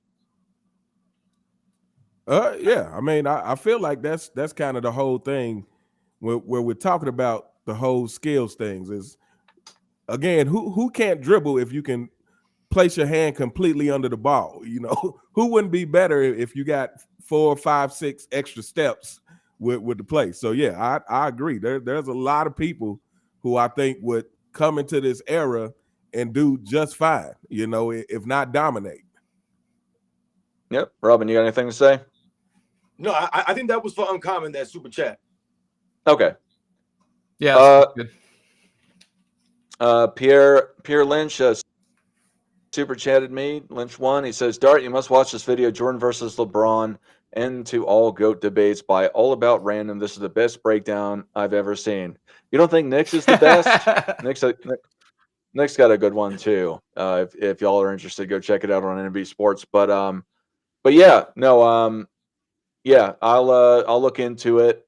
I might not watch it. I'm kind of busy. When I'm not talking about Michael Jordan and basketball, I'm going around the world all over the time. So I'm going to be making a big move soon. So, but if I do have the time for that, I will be looking into that. Thank you again for your super chat, Pierre. Let's see if there's there's another one. Here we go. Super chat to Sports and Fitness and Uncommon, 2 of the best. You can only do it to one, to my knowledge. So I think it's Sports and Fitness. Sports and Fitness keep hitting them fools over the head with real knowledge. MJ23 forever. Top 10. MJ, Wilt, Kareem, Magic, Bird, Duncan, Kobe, Hakeem, Shaq, Russell. What do you have to say about that? Yeah, I respect the top 10 because LeBron James is not in it. So much respect to your top 10. And once again, yo, shout out to everybody in the chat, man. Yo, you guys are coming through right now. Much respect to all you guys out there. You guys are real basketball fans, man. You guys appreciate what's going on. You guys are standing up to the lies and the narratives. That's what's about right now in the live stream. The lies and the narrative surrounding LeBron James as it pertains to Michael Jordan. So shout out to everybody in the chat that's been coming through, man. For real. Much love, man. Absolutely. AO12345 says LeBron's 1 to 5D is equivalent to a traffic cone. Which that's hilarious. Uncommon or Nick, or it wasn't addressed. Do either you have anything to say about that? No, that's I made my rant. Okay. Yeah, I think that's hilarious because to me, like I said, you know, LeBron's James defense has obviously gotten worse over the years. But you know, even going back and watch some of those early games, like when you look at Michael Jordan's defense, to me, he's always within a foot of his man. Even chasing the guy around screens is like Jordan is like glued to this guy. But it's so many times I watch LeBron and he's just like kind of there in the vicinity. Can't really tell if he's interested in guarding the guy or not. So yeah, that's a good That's a good analogy. All right, Theodore Cunningham. Also, I guess he super chatted you earlier, Robin, possibly, but he's super chatting you. MJ scored 30,000 points in his 1,072 career games. It took LBJ 1,480 games to accomplish the same feat. Also, people forget LBJ had a 2-year head start. What do you got to say about that? Yeah, yo, once again, man, I'm truly humble, guys, for real. Anybody who's been, like I said, you guys are showing much love out here, man. Truly humbling you guys, with the super chats. Yeah, we talk about the consistency or lack of for LeBron James versus Michael Jordan. That's why he's able to accomplish these things in a shorter amount of time. And the potency of Michael Jordan scoring the ball. LeBron James has never been a potent offensive threat. He doesn't have the well-rounded game like a Michael Jordan, like some of the other great scorers, right? A James Iceman Gervin, a George Iceman Gervin. Some of these other great scorers, that came before, Michael Jordan. Some of these guys, like I said, they had the well-rounded games. LeBron James have been potent. That's why he doesn't have that many 50-point games. He had that 40-point game last night, right? If you go and look at LeBron James' 40 and 50-point games, it's not impressive at all for someone who's been playing that long. He's not a potent offensive threat like that. He's just not. So once again, that's so true. The Agony TV. Please, again, if y'all are trying to super chat us, please address who you're sending it to. I know it's not to me. If y'all know who he is, please answer. Uncommon, let's not play. LeBron has some superior skills. He can make a crown with his hands like no one else. What do you got to say about that, Uncommon Sense? Yeah, I'm shout out to the Agony TV. Yeah, I'm assuming he's talking about the little crown gesture that LeBron James likes to do. Yeah. To me, again, these are the kind of things that, outside of your ridiculousness on the court, that just make a lot of fans just not like LeBron James, as a person. Is this constant need to prop himself up, even though he says that he doesn't like praise, but it's like LeBron James and the whole let me not say the whole LeBron James fan base, but definitely the fanboys. They double talk a lot. They talk out of both sides of their mouth, and a lot of times they say one thing and don't realize it's in direct contradiction to what they just said. So, yeah. Yeah, real quick, I want to follow up on that because I've talked about this before. I think we talk about Air Jordan, right? Like, it just seemed like Jordan was just Jordan. Like, he was just playing. The marketing outside of it seemed effortless. Like, it wasn't something he was thinking about, right? It was just something on top, right? And of course it blew up because he was as good as he was. But like with like LeBron and the Migos and like always reading a book, like all his whole persona just feels so forced sometimes. Like he is constantly trying to think about his next move. And it feels like Jordan just did it. Jordan was just prepared. And so whatever happened. He was ready. LeBron, his ego and persona just feels so plotted. Everything feels so scripted, right? I think that's one of the reasons why me personally, like, I just don't like LeBron. Just like, again, LeBron hasn't gotten a DUI or done anything crazy, right? He's not like a horrible person or anything like that, right? But his basketball persona just feels so scripted. I don't like it. Yep. Yeah, absolutely. Hope and Peace has super chatted me $20. Thank you very much. Again, I appreciate your comments, your perspective, and you consistently coming back to my channel. Thank you for being a loyal subscriber. It's awesome. Thank you very much. Real fast. I want to, just before I get into what Robin was saying about the defense. That was one of the things I thought about bringing up, Nick, but there's not enough evidence to say he is not the squeaky clean guy at this point. However, I think it'll come out in the future, but that's just maybe so. But you know what I mean? Like, he, for the most part, right, considering he's been under such a spotlight and he gets a lot of help, don't get me wrong, but is he like an evil person? I mean, I guess you could bring up like China and stuff like that, maybe, but maybe some stuff will come out. 100%. Some stuff might come out. You never know. Don't get me started right now. Listen right now. Listen, I saw somebody in the chat say something about how could, like, they said that I don't have a basketball reason to not have LeBron James in my top 10. And this goes along with what Nick is saying right now about not being an evil person or a bad person. That falls right in line with the LeBron James fan club when they say we're hating on LeBron James. This is never hate. Okay, Yeah, listen. exactly. LeBron James has cheated the game, though. This man is flopping at a high level. We know that for a fact. We know for a fact. We have the video footage. If you're flopping at that level, like you're one of the elite players in the history of the game. Why are you flopping so much? That's cheating the game. So absolutely, I can take you out of my top 10 for flopping. I can also take you out of my top 10 as it pertains to you not working on your overall game, right? Not respecting the NBA game like that and always forcing your teammates to fit around your system. I can disrespect and not put you in my top 10 for that. Forming the super teams, all of this stuff, standing around on defense. Bro, are you kidding me right now? We have minutes-long video of this stuff. So LeBron James has lost the respect of the people, and that's why he's asking for the respect. And all that pertains to basketball. That's not personal. LeBron James walking off the court early, that shows a lack of sportsmanship. That's a basketball reason to not have him in my top 10. And someone, real quick, someone said Michael Jordan is a sociopath. That might be, but he's not annoying. So, he gets a pass. All right, Tamiko Settles goes and he super chats Uncommon Sense for another $10. For Uncommon Sense, you mean to tell me that LeBron is 4-6 in the finals, and he's had a super team almost every time? The supposed GOAT can't win more with more talent.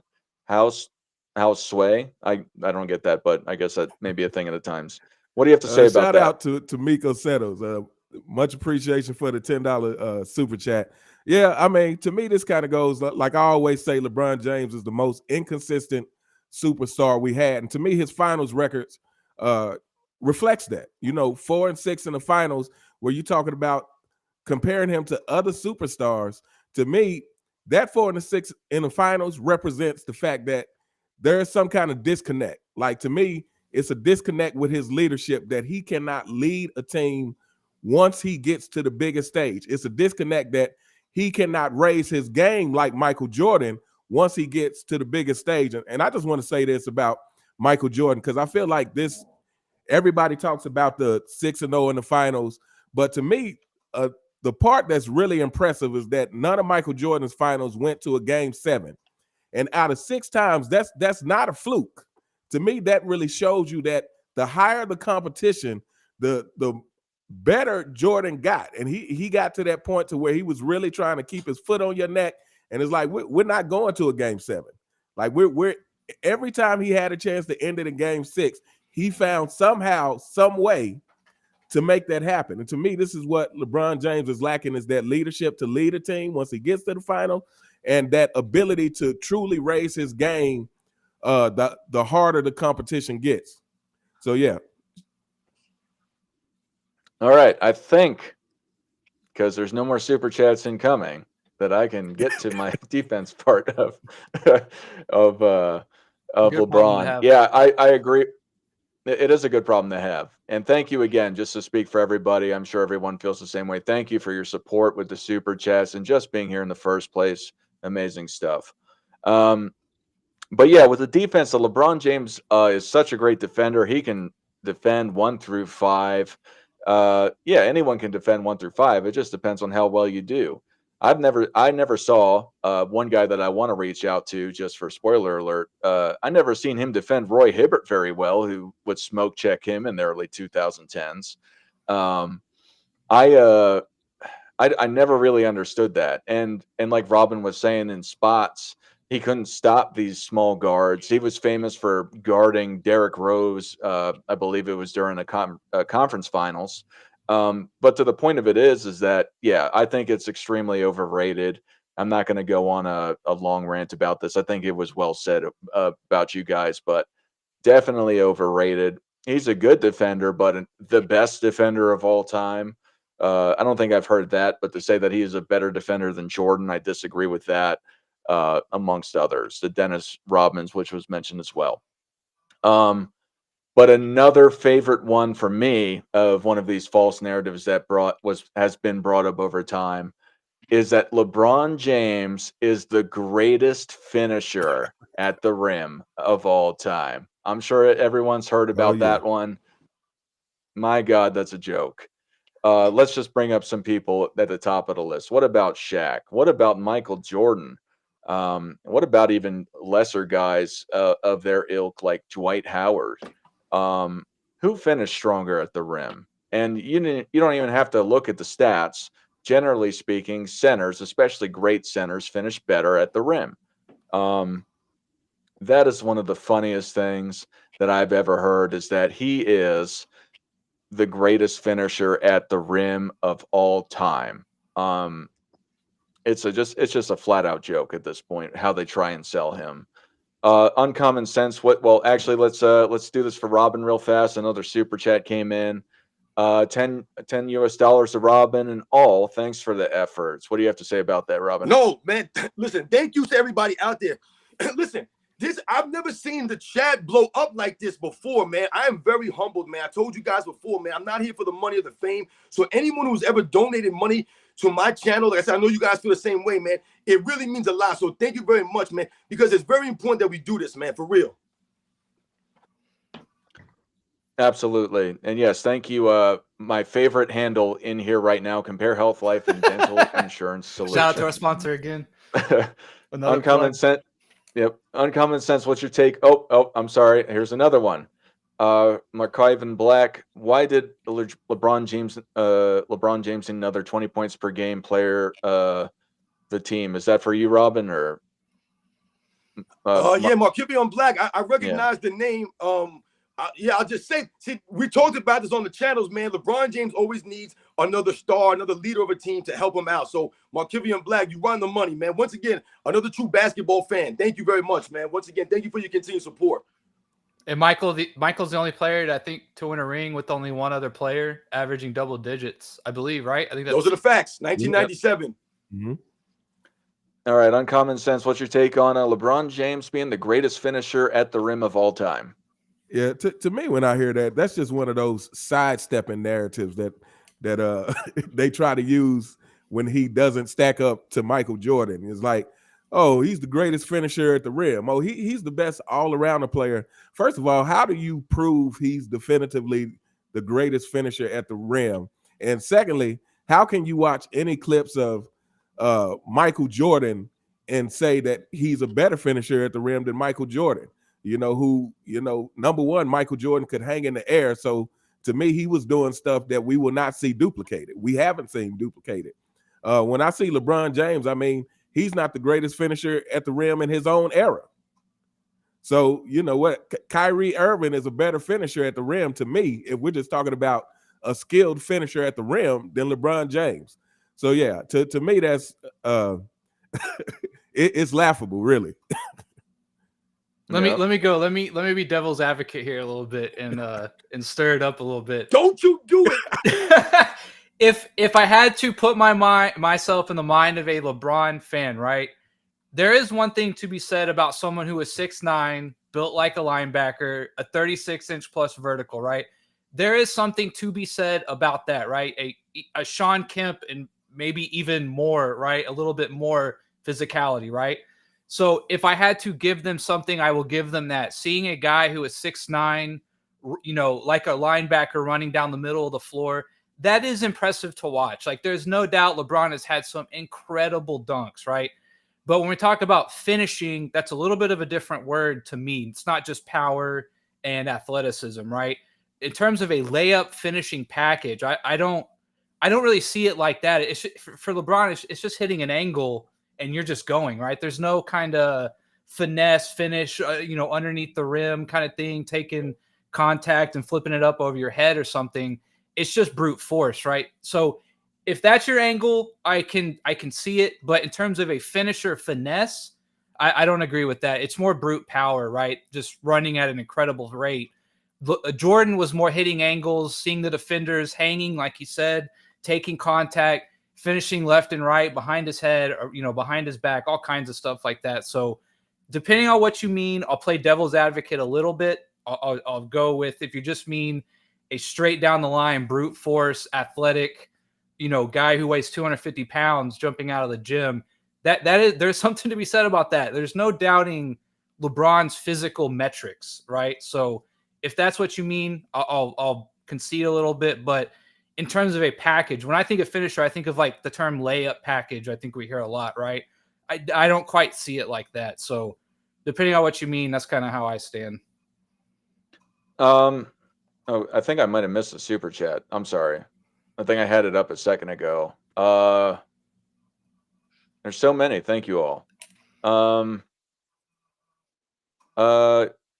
Did I do this one? Travis Bones, LeBron James averaged 18 points in the 2011 finals. It wasn't even. I did that one already. Oh no, I was agreeing. I was agreeing. Oh, with okay. Super Chat. He was Oh the my third God, best scorer of that playoffs on his team. He got outplayed. So Travis Bones, you didn't address who it's to. So unless either of you know who it's for, then yeah. I mean, I agree. Yeah, and if you just put our initials at the end, we'll be able to tell. So it doesn't have to be the whole name or anything. Yeah. Robin, what do you have to say about Nick's take? But thank you, Travis Bones. Thank you very much.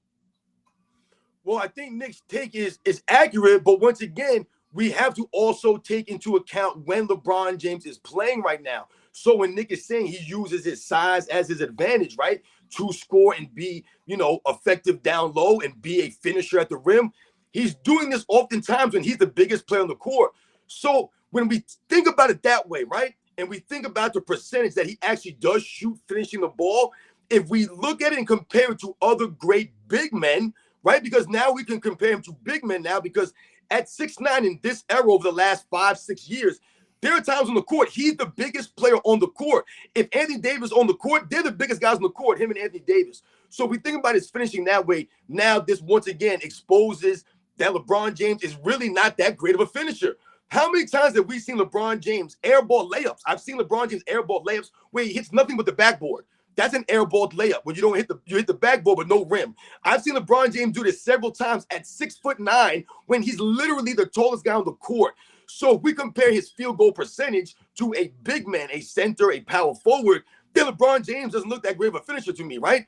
When Uncommon talks about a Kyrie Irving and the creativity of a Kyrie Irving, that's why he's a better finisher. He can create differently. He's able to use the English off the backboard that LeBron James can't use.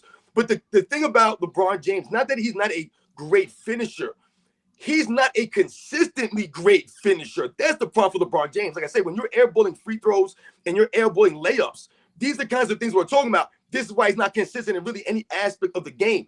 There are nights that LeBron James will hit 6-7 3-pointers, and then the next game, he can't hit a lick from three. The inconsistent game of LeBron James, his finishing ability, if we want to compare it to Michael Jordan, I mean, he's nowhere in the stratosphere of a finisher at the rim than Michael Jordan. I'm talking about above or under the rim. Michael Jordan could do it either way. The creativity, the excellence, the consistency of Michael Jordan finishing at the rim. When Michael Jordan drove to the rim, if he went to shoot it, you pretty much assumed it was going in. With LeBron James, you don't have that same warm, fuzzy feeling in your stomach when LeBron James is shooting the ball. Do you know? Because LeBron James is not consistent like that, man. So although he's a great finisher, once again, this highlights what we're talking about right now with the narratives and how it bends and changes, like we talked about earlier, to fit the narrative, right? These things always are shifting. What did Skip Bayless start calling him? The greatest driver of the ball, right? That's another way to kind of say that he's a good finisher, but not saying he's a good finisher because he's really not a great finisher compared to Michael Jordan and some of the other all-time great finishers. Give me Dr. J going to the hole over LeBron James. I don't care what they say. He's more creative. He's going to finish the play. Like I said, LeBron James a lot of times avoids contact at the end game scenarios. So his mindset changed at the end of these games. Look what happened in Denver last season. Nick, did he use that physicality to bully his way into the paint? No. He started to try to do these fadeaway one-legged threes, these off-balance shots. He's getting stripped by Jamal Murray. Jamal Murray, who's 6'3", he let him strip him. This is what we're talking about. LeBron James has a problem, like I said, being a finisher. Real fast. I don't want to jack up your name, but M Black, name someone else that joined 20-point per game established players to win their first chip, then double back with another team doing the same thing. Salute, Sports and Fitness Rants. I believe that's to you. Durant tried. Yo, much respect to Markivian Black. Once again, like I said, I'm truly humble, guys, but all support out here, man. And this is more the same with LeBron James. When they say that he doesn't have any help, he obviously has had help. Whether you want to look about the numbers or just watching the video footage, it's all there. He's had help. Let's think. If LeBron James didn't have help, then Ray Allen doesn't make that shot, right? then all of a sudden he only has 2 championships. If he didn't have help, then all of a sudden they don't make that 3-1 comeback in 2016. Kyrie Irving was sensational in those finals. LeBron James has had help, because if he did not have help, then he would probably only have 1 really championship to speak of. All right, real fast. If anyone wants to call in, we're about to start the call-ins. I have something to say to what Nick was saying a little bit before too. But if you want to call in, the easiest way is to call in from my channel, so you can click the link. If you like what I have to say, I'd appreciate you subscribing to it, but it's not anything like that. If you don't want to do that, that's fine as well. However, the easiest way is to come to my channel real fast and call in by the link, so you could just click it. Otherwise, you can just type it in. We got another super chat from Wow, man. Wow. Oh, the Agony TV. This is to Uncommon Sense. LeBron's size wouldn't count for much in the 90s. He has no moves and always avoids contact. What do you have to say about that? That's facts. I mean, it's funny that you bring that up, because last night I was actually watching LeBron James documentary. And what always, to me, is a glaring thing with LeBron James highlights is 80% of them, his finishes at the rim are wide open. His finishes at the rim are wide open. So, to me, again, when they're talking about he's the greatest finisher at the rim, greatest driver of the ball, he couldn't do that in the 90s. You can't do that, number one, when they were actually playing defense and when the game was set up so that people were guarding the painted area.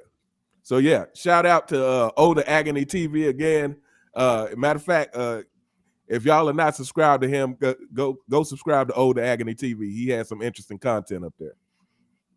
I'd like to say something real quick if I can. Just real fast, Nick. For the people that don't know what my channel is, you could find it at Michael Jordan Fans Are the Best. You could probably find it at MJFB also. And then after you go, Nick, there's another super chat that came in. Yeah, I was going to say, this kind of goes back to what I was saying about the layups and today's spacing, right? LeBron in the open floor is a scary proposition to try and stop, right? There's no doubt about that. But tight in the game, later in the game, in situations, we're talking half court now. And I kind of mentioned, like, where are the highlights of LeBron calling for a pick and roll, throwing these absolute dime passes to the cutters, making everyone kind of suck in on him, right? He just doesn't really have a very good half court game in these tight situations, right? Where athleticism doesn't really mean as much, right? It's a smaller, more compact. We just cut the entire thing in half. We're playing essentially at the 3-point line and in. Athleticism doesn't matter as much as just being quick for 1 or 2 steps, right? So, I mean, this is like kind of going back to Larry Bird, and people say he might be the best half-court player ever. He's dissecting, he's reading, he's thinking ahead of the game. We're not talking about athleticism anymore. We're talking about getting to spots in rhythm at times, mismatch, things like that. I don't think LeBron has a very good half-court game. And in the 90s, like that was in reference to the super chat. In the 90s, yes, I think LeBron struggles, right? I definitely think he struggles much more than obviously today's open run and gun kind of game, which lends itself to his athleticism, right? And Nuggets fan brought up he was going through people. I don't doubt he goes through people. Like, that's what I'm saying. Him full speed down the court. It's really hard to stop that, right? But in a half court setting, entirely different ball game. Oh, that reminds me, before we get into this next super chat, I forgot, I meant to mention guys like Giannis of today's age, Ja Morant being able to finish at the rim, that you could say is arguably better than LeBron. I really had nothing more to say to it than that. Tamiko Settle said, our super chats, Robin, I'm newly subscribed to Sports and Fitness. Kevin Johnson is a better finisher at the rim than LeBron. What do you have to say about that? Oh my, you guys, man, shout out to all you guys out there, man, for real, man. Thank you very much for coming through. Thank you for subscribing. Like I said, we must continue to stand up. Kevin Johnson's one of my favorite players of the 80s and the 90s. Kevin Johnson should have been in the Hall of Fame a long, long time ago, man. Once again, another guy from the 80s and 90s who people forgotten. And I'll tell you what, as it pertains to him being a finisher, he's a more well-respected finisher at the rim, because once again, those guys back in the day, he had to finish amongst the trees. You had to think about going into the paint, right? Back in those days when the guy said about LeBron James not being able to adjust or adapt his game for the 90s. It's the mindset here, man, and not having the fundamentals, man. So once again, thank you for subscribing. Thank you for the super chat. You know, LeBron James, like I said, these guys, Kevin Johnson, shout out to him, man. Should be in the Hall of Fame. And I just wanted to add to that. And Kevin Johnson is also actually a pass first player as well. Kevin Johnson had averaged like 9 assists a game, 17 points per game. Like his assists contributed to more than what his scoring did. I think also he's the only player 3 years in a row averaged 20-10, something like that. He has some record like that. Him, Oscar Robertson, and I think Magic Johnson maybe, or Isaiah Thomas. Yeah, something like that. Yeah, Kevin, he should be in the Hall of Fame, man. Yeah, like that's I mean, yeah. All right, we got a couple more super chats, and then we've got DC Slim and E-Man in the back, and that should probably be it for the show after those two call in. But let's get through the super chats first. John said, the narrative that people hate LeBron is a deflection created by his media team to hide the holes in his game. Outside of basketball, he's somewhat likable. I don't know who that went to. If y'all know who that is, then please address them. If not, yeah, I think that's a great point. Right, that goes to what we were saying, how the narrative always changes a little bit and shifts, right, to deflect off of whatever they needed to, to deflect off of. So absolutely, I agree. We have, again, I'm going to jack that name up, but I believe this is the Robin. LeBron equals show enough. MJ equals Leroy. MJ was and is the master. That's right. Who's the master? That's right. You guys know about The Last Dragon, my man, Bruce Leroy. That's right, because Michael Jordan got the glow. What did Allen Iverson say in his Hall of Fame speech? He said when he stepped on the court for the first time with Michael Jordan, he was glowing. He saw his aura around him. Those are the facts, man. Michael Jordan's in another stratosphere as it pertains to what people felt about him. The man said he saw a glow around him. This is what Allen Iverson said. So Markivion Black, shout out to you once again coming through with the super chat. That's right. MJ is Bruce Leroy. LeBron James is showing up. That's why the LeBron James fan club are showing up little minions that are always behind him, yelling around and messing with people being bullies. All right, we got DC Slim. Welcome back, sir. We're going to just go through one question. We're not going to have a ton of back and forth, but do you have a question for an individual or the panel? I appreciate you coming back, but we got other people backstage, so we're going to run through them as well. So do you have a question for the panel or an individual on the panel? It's a two-part question. Okay. All right. Do you still watch basketball? That's part one. Okay. Do you still watch basketball to this day? I do, yeah. Okay. I'm a diehard Mavs fan, so yeah, I mean, Luka's got me engaged. Okay. Do you guys think it's kind of getting old with the LeBron slander? Because I'm not a LeBron fan, but it's kind of getting old to keep trying to bring him up to Michael Jordan when we all know that if you're going to do an actual comparison, it should be Kobe. Yeah, I mentioned Kobe that everybody said. But at the same time, I think this kind of overkill because y'all doing what LeBron want. I mean, you speaking negatively of him on every day, every time he make a mistake is actually making him more popular. Because, I followed a lot of y'all channels, man. I listen to a lot of the stuff. But now, like, the content every single day is what LeBron can't do better than Jordan. I just think it's taking the fun out of the basketball. And I try to watch your channel all the time, dog, but it's kind of getting old. You know what I'm saying? I'm out of here. Peace. All right. Thank you, DC. I'll answer for me. I do watch basketball on occasion. I watched the game last week. I watched the Nuggets Suns rematch, and it was actually a lot better than the first game they had that was I think it was the first game of the season. So you can check me on that. I know at least that much. But to be frank, I don't watch it regularly because it generally, for me, that I watch, it's ISO ball, and I find that frankly boring. They're one action, two player plays with options that generally end up either with a missed 3-point shot, a made 3-point shot, or a pick and roll off ball screen. It's really predictable and kind of boring, in my opinion. And the whole LeBron thing, frankly, I bring him up because people want to hear about it. And he's the guy that's in the league right now. Otherwise, to your point, I don't really think he's in the same class as Michael Jordan. Uncommon sense. What do you got to say? Yeah. I mean, first of all, I feel like, and I'll speak for myself, but I feel like other people probably feel this as well. For me, it's about more than talking about LeBron James. For me, it's about life and what should be acceptable and what shouldn't be.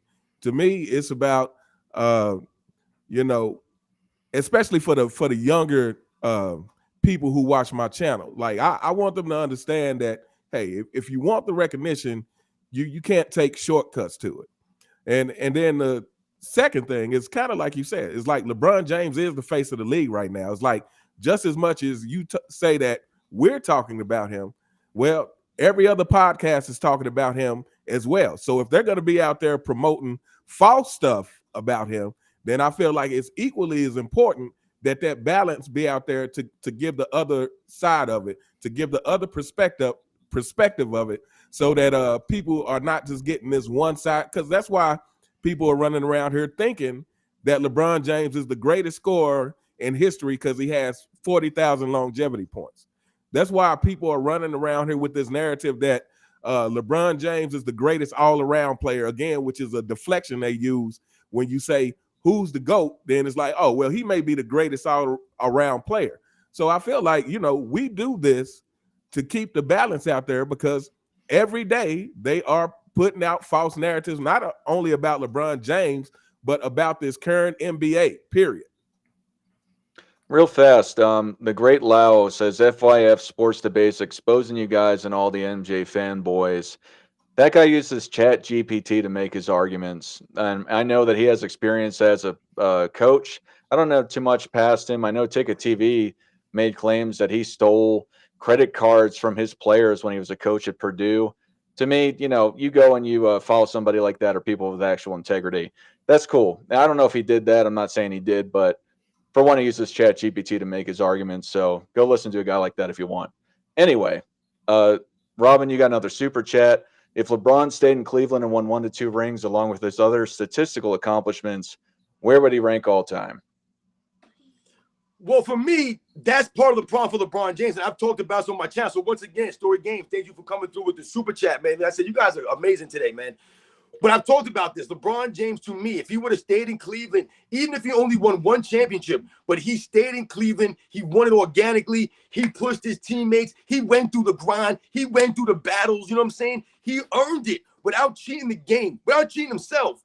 Then I think LeBron James would absolutely be worthy of a top 10 spot in NBA's history. But once again, it's not just about LeBron James forming the super teams. That's a big black eye in his career. But it's also about LeBron James flopping, the lack of sportsmanship, not being a true competitor oftentimes. Like I said, load managing, all of these things. Even talking down the fans. Remember, this is the same man who told us to go back to our boring lives. LeBron James spits in the face of the common folks, man. So, like I said, if he stayed in Cleveland and did things differently, then we're talking about a whole different career. But that's the problem for LeBron James. All right. Nick, do you want to follow up with because I know you said you watch basketball. Why do you talk about LeBron James? And then after that, Robin, do your take, and then we'll let E-Man on after that. So first of all, right, this is Michael Jordan fans are the best page, right? And Robin's a big fan of Jordan. So is Dart. Uncommon Sense, I'm assuming you're a big Jordan fan as well, right? So the Jordan and LeBron debate just isn't going anywhere, right? And it's almost a tip of the cap to LeBron that we even have to have this conversation, right? So I will, again, I'm toe the line here a little bit, right?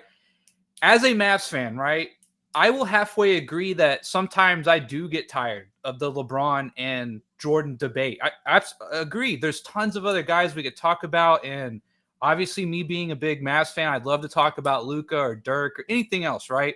But also, this is the arena that we're in, right? So this is the arena that we're in, then that's the kind of armor that we wear when we come in to debate these things, right? So I will give a little bit there that it's almost a tip of the cap that LeBron is as good as he is. He's largely lived up to the hype, right? As much as it was placed on him, right? He's done a good job on the hardwood of living up to that hype as much as he has. So it's almost like, we have these conversations. We're not debating if Sean Kemp is as good as Michael Jordan, right? there's a reason why LeBron and Jordan do get compared to begin with, because LeBron is as good as he is, right? Now, when we get up to the GOAT debate, right, we are making like the smallest of differences here, and we're talking about in the grand scheme of the NBA history and the GOATs, we're talking about small differences, right? And how you weigh things, it becomes very convoluted sometimes, right? So I don't like when people say you're disrespecting LeBron and things of that nature. This argument is a little forced at times, right? So we kind of do have to talk about it. Because we pick a side does not mean we hate someone else, right? I love the game of basketball, full stop. I and everything that comes with it, the good and the bad, right? So I don't hate LeBron. I really don't. I will admit I love to hate LeBron, right? But that's kind of me tongue in cheek saying he personally doesn't vibe with me. Like, I don't think I could have a beer with LeBron kind of thing. But on the court, let's be real about how good he is. He's a great player, one of the greats, right? So I will halfway agree with that caller, but I'm coming from someone who's not as big of a Jordan fan and maybe a LeBron fan overall. So in their circles, it maybe feels a little more heated and combative. But to me, I'm just kind of giving my opinion. I don't hate LeBron. I don't.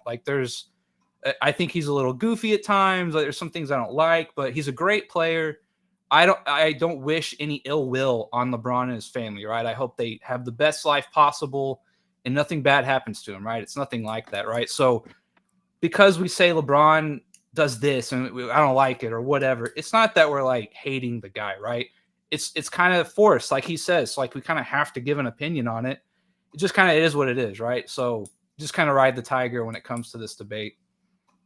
All right, Robin, what's your take? Do you watch basketball, and why do you talk about LeBron James so much? Nobody watches basketball. That's the whole point here. Who the hell's watching the NBA? No one's watching the NBA. So once again, DC Slim, he's always got some nonsense to say. And of course, he has to bring Kobe Bryant up. You always got to bring Kobe Bryant up. Do we watch basketball? What's the point of that question, man? The point here is that nobody is watching basketball. You know what I tried to watch? I tried to watch this year's All-Star game. I watched the entire second half of the NBA All-Star game this year. And you know what that got me? I was almost blinded by what I was seeing. I saw Karl Anthony Towns running around like a big goofy idiot. He looked like a moron out there. I saw Damian Lillard chucking up a bunch of three-pointers, trying to steal an MVP away from Tyrese Halliburton. Right? He tried his damnedest for that MVP award. It was disgusting. It was despicable. And they booed him. The fans booed Damian Lillard. I don't remember how often guys get booed getting an MVP trophy because of the kind of the show that they put on. So I tried to watch the All-Star game. I didn't see anyone break out in a full sprint for the entire second half. Did you see what Nikola Jokic was doing out there? Did you see what Luka Doncic was doing? These guys were making a mockery of the All-Star game on purpose.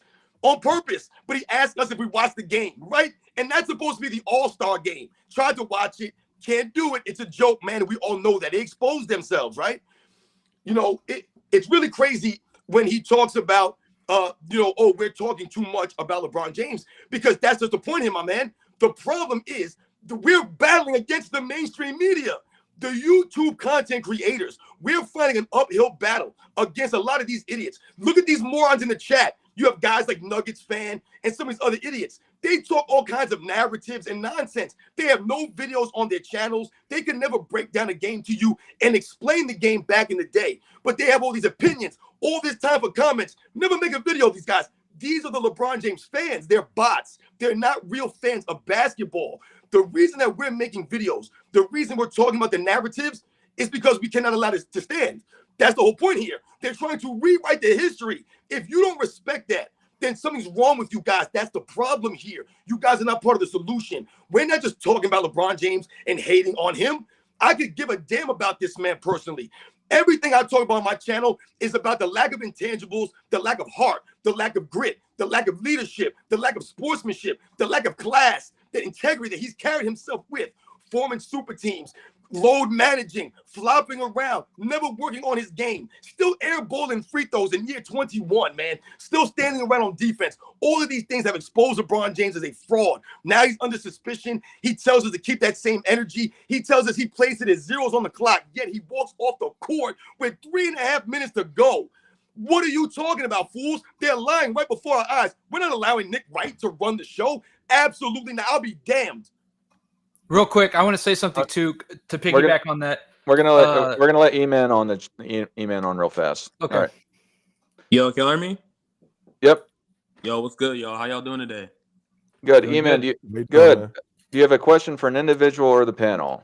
I have a question for the panel, man. So with the, the defense, what I'm saying, you say we play no defense, man, but I just feel like with the refs not allowing like the physicality like they did in like especially in the 2000s, I feel like they do play defense. They're just not allowed to play defense like they're used to. And if you watch like some of the worst teams defensively, like the Hawks or the Kings or like the Pistons, if you watch them, you're gonna think, yeah, we really don't play defense. But if you watch like some of the best defensive teams, like the Celtics and the Timberwolves, I think they play great defense. So I just feel like with that narrative, with the we don't play defense, I just feel like, especially with the offense, like being so spaced out with all these 3-point shooters, it's like you damn near can't guard nobody one-on-one. Because if you try to help, there's a shooter right there, and if you don't help, they just blow right by you because you can't even touch them.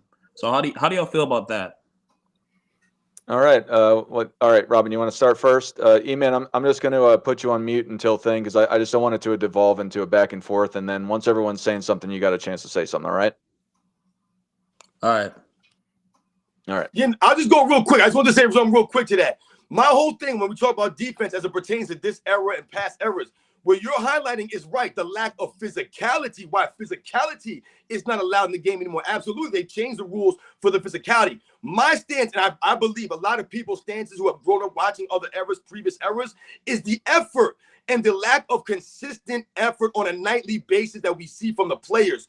Just because they change the rules and make the late games less physical doesn't mean your effort should stop or your effort should be less. So that's all I'm going to say about that. The effort that these guys gave, once again, we think about defense. Half of defense is your effort, the effort you're giving, along with the skills you have, your athleticism, things of that nature. But it all starts with effort on the defensive end. When we watch a lot of these players today, yeah, there might be games where you're watching a team play great defense. Some of these players are defensive players, absolutely. But as a whole, as in general, the NBA is lacking in the effort. A lot of times, you turn on the game, these guys are not diving for loose balls. They're not hustling at these games. I mean, my goodness, that's the effort that we're talking about, the defensive end. All right. Uncommon Sense, what do you got to say? Yeah, I mean, I feel like Robin pretty much covered it. I just want to say, yeah. So we're talking about the hustle, but I think more or less what I'm thinking about is, yeah, you're right that the rules make it harder to play defense, but like Robin said, part of it is effort, but then part of it for me is the fact that, if you want to give these players credit for being so skilled offensively, that's what they like to say, regardless of the reason, whether it's because of the rule changes or because of the effort or both, you have to admit that these players could not do that same thing against older styles of defenses, specifically the 90s defense. You could not have these same kind of dribbling moves with people hand checking you and putting a body on you. You're not going to see a bunch of wide open dunks at the rim.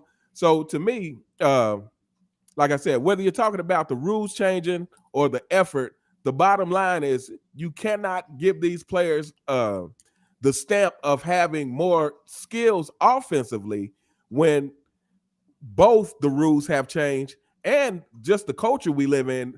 Like I said, and I don't want to go down this road, but it is what it is.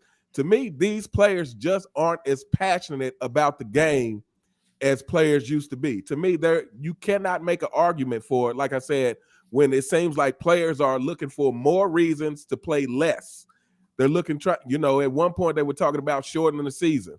They've made these adjustments to have less back-to-backs than used to be. They're making all these excuses to play less. So to me, it's just a passion lacking for the game, and that passion definitely translates to defense, because defense is all about the effort. It's all about, that mentality of is not the glorious part of the game. You're not going to get as much credit for defense as you get for offense, but it's still having that mentality of going out there that I want to give my all to make sure that this player doesn't embarrass me, or or help the team, or put hustle plays, or however you want to put it. But yeah, I just think that the effort along with the rule changes together is just not there.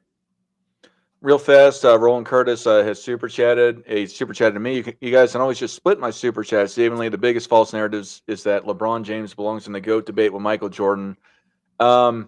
Yeah, that's fair. I don't think he's all the way up there. I think he's one of the greatest to that point. And on a secondary point, Roland, you can always subscribe and go to everyone else's channel and super chat. It's not that easy just to split it. But thank you for the super chat. Nick, what's your take? Yeah, I think what Uncommon Sense was saying, and this is how I view this, it's kind of a two-edged sword. If you start making these, oh well, today's the offensive guys are allowed to kind of do what they want more. Well, the other half of that, then, does that mean in the 90s the defenses were much tougher because they could get away with more, right? It's one of those things like, okay, if I agree with you, then that means there are some things the old heads are saying that you have to agree with as well. So it could become a two-edged sword there. The only other thing I was going to add is that, since largely Jordan, right? Jordan catapulted the contracts and the media and all that to another level, and guys are making life-changing money, right? And the game, like you said, has been evolved more into an offensive-minded game these days, individual scoring, that kind of thing. And that's what guys are being paid to do, and they're making a lot of money. And I think whether it's subconsciously or consciously, right, they're thinking, I get paid millions of dollars to put the ball in the hole, right, and to shoot threes. And it's kind of hard, I think, once you make that kind of money to say, how much risk and effort am I willing to put on the defensive end when that's not really what I'm paid to do, that kind of thing. I think money has changed a little bit of the effort. I think largely this is why we have load management now too. Guys are making so much money. It is such a big risk. You have to be very careful, right? Like you're trying to play the long game and to get the playoffs and be healthy to win a ring. And now guys are being load managed. They're making lots of money. It's a risk, right? And I think this is also a big reason why big men have kind of gone away, because they are physically, injury-wise, a big risk, right? And that's a lot of money to be risking on guys who may have a history of doing that, right? So I think it's a two-edged sword, and I think money, the amount of money these guys are making also plays a big role into the psyche of the game in a way. That's all I would throw on top of that. All right, real fast, I got a short answer for that. For just this, before we get into a couple super chats and let E-Man have his last words. Yeah, so I think with the spacing, that kind of has something to do with it, but I think what most of the people are saying is the effort. I saw something in the comments that said it well. People aren't picking anybody up full court. People aren't picking anybody up at even the half court line. It's the effort in a phrase. And I don't think it's more that they're necessarily offensively better. It's just that I think it's a mixture of just generally speaking, it's just how the game is played. And I think a large part of it has to do with the effort. And like Nick is saying, with the injury concerns. Super chat for Uncommon Sense real fast. And Common hasn't started cooking until he does his evil laugh. Salute panel. You have anything to say about that? Hey, thanks so much for the super chat. I hadn't seen it. Well, I hadn't been keeping up with the chat, but I hadn't seen any fanboys to laugh at. So, yeah. And we got Michael's super chat. Michael Silberg didn't say who he's doing it to. It says officials controlling games more reduces passions. Thank you, Michael. And then E-Man, do you have any last words before we bring the next caller on? Yeah, so with a lot of your points, so the one I agree with the most is the load management. But to be honest, I don't care. Like, if you have a playoff spot secured and you rest like the last couple games of the season, I don't mind that. But when you're like fighting for a playoff spot and you're like load managing, resting games, I don't get that, because with LeBron this season, right? LeBron load managed the game versus the Warriors, but then he was able to play the next game versus the Spurs. It's like that's kind of fishy. But especially with him, with the Lakers and their season, I don't think he can afford to even rest any games, because that could be a difference between being in the 9th or 10th seed or being in the 8th seed. So I agree with you guys with the most part. They're less willing to play through like injuries, or not really injuries. I don't want people playing injured, but hurt, right? Like, you can play if you're like sore or anything, but like I feel like players don't want to play through like certain things that they could have played with in the past, like the guys in the 90s and 2000s. So I agree with the person who said that before. So thanks for having me on the show. Absolutely. Yo, I just want to say something to him. Yo, that was I like that you brought that up. And also, keep in mind, we're talking about it's the mindset, right? Now in this era, right? Defense is not sexy, right? Guys don't really want to play the defense, right? They want the money and the fame, so they want to do all the fancy stuff, man. So the mindset was different sometimes for a lot of those guys. Thank you for calling, E-Man. I appreciate thank you you. tuning good in, call. and until No next problem. time. Yep. Have a good day. Bye. Jim M, how are you today? I'm good. How you guys doing? Good. Do you have Jim, a what up, question? man? What's up, man? How you guys doing? All right, good. Is this self-researched? Yeah, NBA That's my facts. That's man. me. Awesome. Hey, I just want to say something, then I'm gonna ask you guys what you think. Okay. Longevity and peak, I've been hearing about. Like Chris Broussard basically just concedes the longevity point to LeBron, and I just think him and Bayless are the worst people to represent Michael Jordan. Like, why are you even conceding the longevity to me? How is that a foregone conclusion? What I mean by that is, so Michael Jordan was at a scoring title level from 1987 to 1998. That's 11 years apart. The longest ever was Wilt Chamberlain and Allen Iverson, was 7 years apart. So he's at a scoring title level longer than anybody ever. MVP, same thing. 1988, 1998, 10 years. The wind is really hard to hear you. I think you're outside or Let me something. go inside. Yeah. Okay, here we go. Yeah, so Kareem had 9 years apart of MVP from his first and last, and MJ had 10 years apart. So he's got the longest between his first and his last MVP. So he's playing at an MVP and a scoring title and an all defense level for a decade. So what are we talking about longevity? Like squeaking into a third team all defense, 19 years old. I mean, you know what I mean? Like, I don't even think that's a foregone conclusion for LeBron. And peak is also another thing. I know Nick Wright tried to pull out 1 year, and, that's ridiculous, which I don't agree with that anyway. But I mean, there's just so many more things than 6-0, 6-0. I mean, there's so many more things that they could bring up about MJ. He's just not being represented in the mass media good at all. I mean, there's just so many things. I just did a video on just one thing here. The only players in NBA history to lead 2 of the 5 major stat categories is Wilt Chamberlain and Michael Jordan, to do it 3 times or more in an NBA career. And Jordan is the only player to do it ever and win a championship. I mean, these are the kinds of things that never get mentioned. I'm just like, where are you guys at? You're the experts. I'm just some guy looking stuff up online all the time. And I know this stuff. Get it out there. There's so much more stuff. I don't understand it. But anyway, my question to you guys is, so what is it we're talking about here? Peak, longevity, or totality? For what? The GOAT. Okay. Nick, you want to start first? You're on mute. Yeah, I was gonna say peak and totality go to MJ, and I get what you're saying about longevity, but I think the LeBron fans are arguing that later into his career he's still playing at a high level. That's their argument. I'm not saying I agree. I'm saying that's their argument. I agree. The peak and longevity of Jordan's peak is unlike anything we've seen. I've said that from day one, right? But if I'm just if I'm gonna give them the benefit of the doubt or what they're arguing, right? Again, Kareem played really well late into his career, right? So I'm not acting like as if we've never seen anything like this. I'm just saying if I give them their argument, I think they're just saying, Jordan retired for a couple years, like between the Bulls and the Wizards, and he's played a couple of years more since then. He's still playing at a pretty high level. And when they say longevity, I think that's what they mean. I don't buy into the longevity argument as much as they do. Is it a piece of the puzzle? Sure. Does it have as much weight as they would think? I don't think so. I want to know how good was your good. I've said that from day one, and Jordan's peak is just in my opinion, is the best we've ever seen. Robin, what's your take? Listen, man, I've always stated on my channel that Michael Jordan's entire career is a peak. It's one big peak, man. Michael Jordan's game never declined. It evolved. This is what the people, they can't understand. This is why Michael Jordan's 6-0 in the NBA Finals.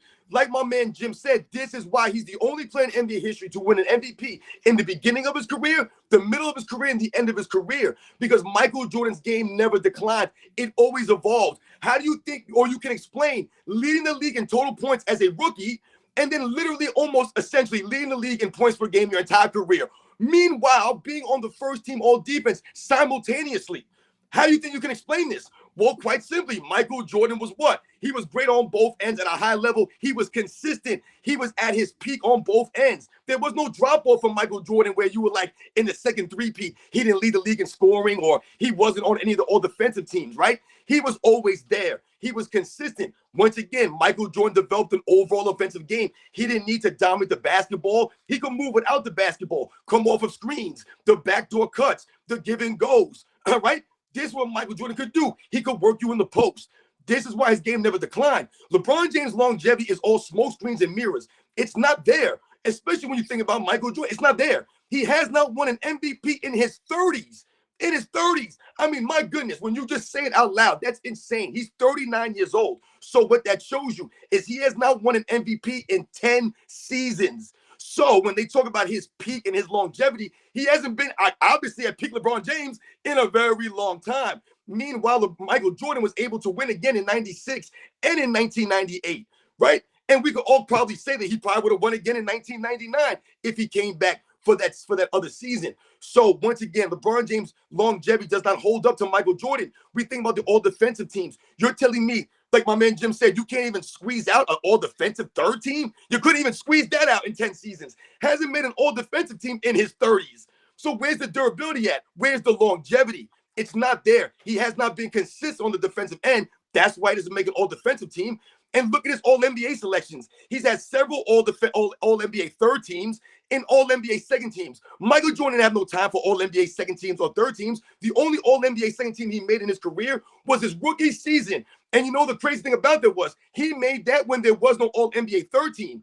Up until 1983, there was only an all-NBA first and second team. So Michael Jordan making a second team all-NBA essentially means that he was really, really good as a rookie. There was no third team to cheese. Either you were on the first or the second or you weren't. So this goes to Michael Jordan's longevity and his greatness that he was able to do all those years. On common sense, what's your take? Yeah, I mean, I think at the end of the day, LeBron's longevity is highly overrated when you consider the fact that, again, he's not a consistent defender. He doesn't consistently play 82 games, right? He's only done that once in his career. The last 5 years, I don't know if he's made it to 65 games. And then the fact that most of his career has been spent in an era where it's no physical defense. So that physical defense wears on you. And I feel like these are the kind of things that they don't bring up in mainstream media when they're praising him for these longevity stats. And, you know, they're not bringing up the fact that, hey, he hadn't had to endure a career full of big men, you know, trying to slam you to the ground every time you go to the hole. You know, he hasn't had the mental fortitude to actually try to play 82 games every season.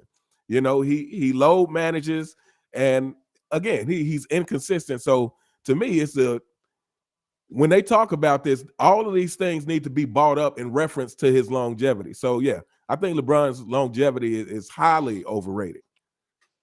Real fast. Yo, hold on. Yo, Nuggets fans, shut your mouth. I'm talking about all NBA third and second team, you fool. That's why I said all NBA, man. Don't try to check me out here. You're a clown, Nuggets fan. Make a video, fool. Jordan has more first team all selections still. This guy Nuggets fan's a clown. That's why he's over here sweating us, because he wants the knowledge, man. He ain't got nothing on me. Thanos Feminism does a super chat for $10. He didn't say who to. LeBron is the king, King Joffrey. Any man who must call himself king is no true king. Tywin Lannister. It was a great thing that was said earlier. I don't know who you sent it to, but for the sake of time, I'm just going to thank you for them, unless y'all know who it is. All right, I'll take I recognize the name, but I'm not sure if it was to me though. Yeah, I don't. Yeah, what's up? But no, I'm just saying. Yeah, thanks anyway. I much appreciated. Yep. Again, if you're going to super chat, please put the name of who you're super chatting it to. My take about what defines the GOAT, I think it's three basic aspects. It's individual dominance, meaning statistical dominance, i.e. scoring titles, steals titles, just a sort of assist leading, statistical leading attributes. Then it's team success, is if you win championships or not. And then it's your influence off the court and on the court. So for me, it's a no-brainer. It's Michael Jordan. There are others that do that, but I believe that he by far is the greatest of all time versus the three aspects. The longevity, the peak, and the totality, I think they all take part in it. But I think the easiest way to measure it objectively is to take those three things into consideration year by year and do it by totality. Jim, do you have anything else to say before we're gonna shut it off after here? We've been on for about 2.5 hours. I see Lewis and Roland. You're in the back. I appreciate you guys calling in. Time is time. So, but yeah, just one last thing. LeBron, everybody says about, oh, LeBron playing great at this level, but it really isn't amounting to too much. And also, when MJ was on the Wizards, he became one of 4 players ever to be 38 or older to win MVP votes. John Stockton, Tim Duncan, Kareem, and Michael Jordan. And Jordan did that at age 39. LeBron last year got no votes for MVP. I'm just saying, the longevity is debatable. That one aspect that everybody thinks LeBron is locked down, I'm saying there's an argument for Jordan on longevity. That's it. I'll let you guys Absolutely. go. Thank you, Jim. Thanks, I appreciate you calling. You got it, man. Yep. We'll do a couple of these super chats, but first, this is something new. But I want to ask the audience, what do you think we should talk about next week? And if you super chat it, we'll address it. Otherwise, put it in the chats and I'll review it later on. But if you want to super chat what you think we should be talking about next week, please do that, and we may do it. The Agony TV super chats Robin. He says, "Let's forget longevity a minute. When was LeBron's peak? Did I miss it?" You have anything to say about that? Yeah, absolutely. I mentioned this in a video that I just did in response to Nick Wright's peak, talk, and we talked about when do they argue that LeBron James reached his peak? When he built a super team. That's what it took for LeBron James to reach his peak. What did it take for Michael Jordan to reach his peak? We talked about it on these live streams. What it took was going against the Boston Celtics of the mid to late 80s. What it took was going against the bad boy Pistons of the late 80s. That's what it took to ultimately harden and make Michael Jordan the champion he became, along with all the other things we talked about, his hard work, his determination, all those things. LeBron James had to run and create a super team to reach his peak. So you run the money, man. Odie Agnew, much respect. Thank you. User 1990 super chats me and has said his dad be on that Balco. Yeah, I wonder if, it's obviously going around, and I don't want to say it's true at this point where it's completely not proven, but it seems like that may be the case in the near term. Just how much is going around in the air. Hey man, I did a video on this. There's a channel called More Plates, More Dates. He's like really knowledgeable. I know him. On like men hormone kind of stuff, that kind of, lifestyle stuff. But he's like he owns his own clinic, right? So he's like very knowledgeable. Fitness side of things. He did a whole video on does he think LeBron did steroids? And I'm probably in the minority here. If we're going to count things like Adderall and EPOs, which allows for like a higher red blood cell content, you can go longer. I think a lot of professional guys are on something if we're going to go that level, right? And LeBron going back to Miami, put on like 10 pounds of muscle and came back refreshed. You don't do that in your 30s. Like, it's just very hard to have those kind of genetics, right? So I just, we saw his genetics. He kind of took a step back and then he came back even better. It's very fishy, very fishy. Absolutely. Do any of you have anything to say before we start shutting this down? I want to say something real fast. I just want to thank everybody that's come through on all of our channels. If you liked what any of us had to say, please like and subscribe to the channel and the video. Uncommon Sense, you can find him at Uncommon Sense. Sports and Fitness Rants, you can find him at that name, NMB Sports. And then for me, you can find me at Michael Jordan Fans Are the Best or MJFB. But to bring it back, Uncommon Sense, you have anything to say to the people or any last words that you want to talk about before we start shutting this down? Nothing really to say. Just thanks everybody so much for supporting. And again, I encourage everybody to support all channels that are dedicated to expressing the true opinions, expressing the real thoughts about real basketball, and combating these narratives that are pushed every single day. Again, for you fanboys who ask, why do we talk about LeBron James so much? Because they talk about LeBron James so much, and they are not telling the truth, or at least not telling the whole truth about LeBron James. So that's what we're here to do. So everybody, please continue to support these channels. Please subscribe to anybody here if you're not subscribed to them. And thanks again, and thank you, Dart, for having me on. Absolutely, man. Just a super chat just came in from Story Games. I believe it's to Robin. What do you guys think about? And maybe this is kind of tweaking it a little bit. Would you guys want to talk about LeBron James and his and the Spurs dynasty next time? Because the question, one of the things is talking about the Spurs dynasty. But Robin, if you want to say something about the super chat that you got. Once again, Story Games coming through, man. Once again, like I said, I'm truly humble, guys. And Don't, I know you're a Spurs guy, man. So would you want to talk about the Spurs dynasty, man, and these kinds of things? I'm down for it. How about you, Nick and Uncommon? Would you? Yes, would you guys I'm be down for familiar with the Spurs dynasty. Yes, we can talk about it, I guess. I'm up for it. Nice. All right, I guess that's it. I guess that's what we'll be doing next week. Nick, what do you have to say? Do you have anything to say to the people or anything like that? Nothing, man. It's crazy seeing the chat. It's awesome. Obviously, it's growing. So, yeah, man, this is cool. I appreciate everybody. So I got nothing to say other than check me out. But that's about it. All right, Robin, what do you got to say? I could go on, man, but I'll digress. I see I was challenged to a boxing match in the chat. DC really? Slim challenged me to a box. He wants to box me, he said. See, this is the problem with you guys. See, these are the fanboys out here, like my man Uncommon says, man. These are the fan club members. I have the Nuggets fan weirdo in there talking about me, saying all kinds of weird things, and I got my man DC Slim saying he wants to box me now. See, you guys are making it personal. You guys do not even know me. This is why I tell you guys, wear your videos to support whoever your player is. Make your videos, support your king, support your favorite player. Tag me in the video. I told you guys, put yourself on camera. But you guys will never do this. So you want to challenge me to a boxing match? I heard someone, the guy Nuggets fan said I was 5'9". Yeah, I'm 5'9". What the hell does that have to do with anything? Does that mean that I can't whoop your ass? Does that mean that? No, that doesn't mean that. Are you above an ass whooping? No, it doesn't mean that. You guys don't know anything about me, man. Go look at my description. Look what I've done in the past, man, okay? Once again, I don't have to talk about myself to justify anything, but you guys don't know a damn thing about me. I know basketball. The Nuggets fan guy was saying I only played as high as JV. Once again, you guys, what does that have to do with anything? You know how far I went in high school, how far I played, because you're obviously wrong about that. I've actually posted a screenshot of my yearbook for high school basketball. I put these things out there. I hide nothing, man. I am complete transfer. I'm a grown man. I ain't worried about none of you fools. So once again, DC Slim, listen, man, you can run your mouth. When I see you come on here, the last time you showed your ugly face on here, man, you look like you need to take care of yourself a little bit better, my man. Go to my fitness videos. They'll help you a lot, man. Trust me, I know what I'm doing, man.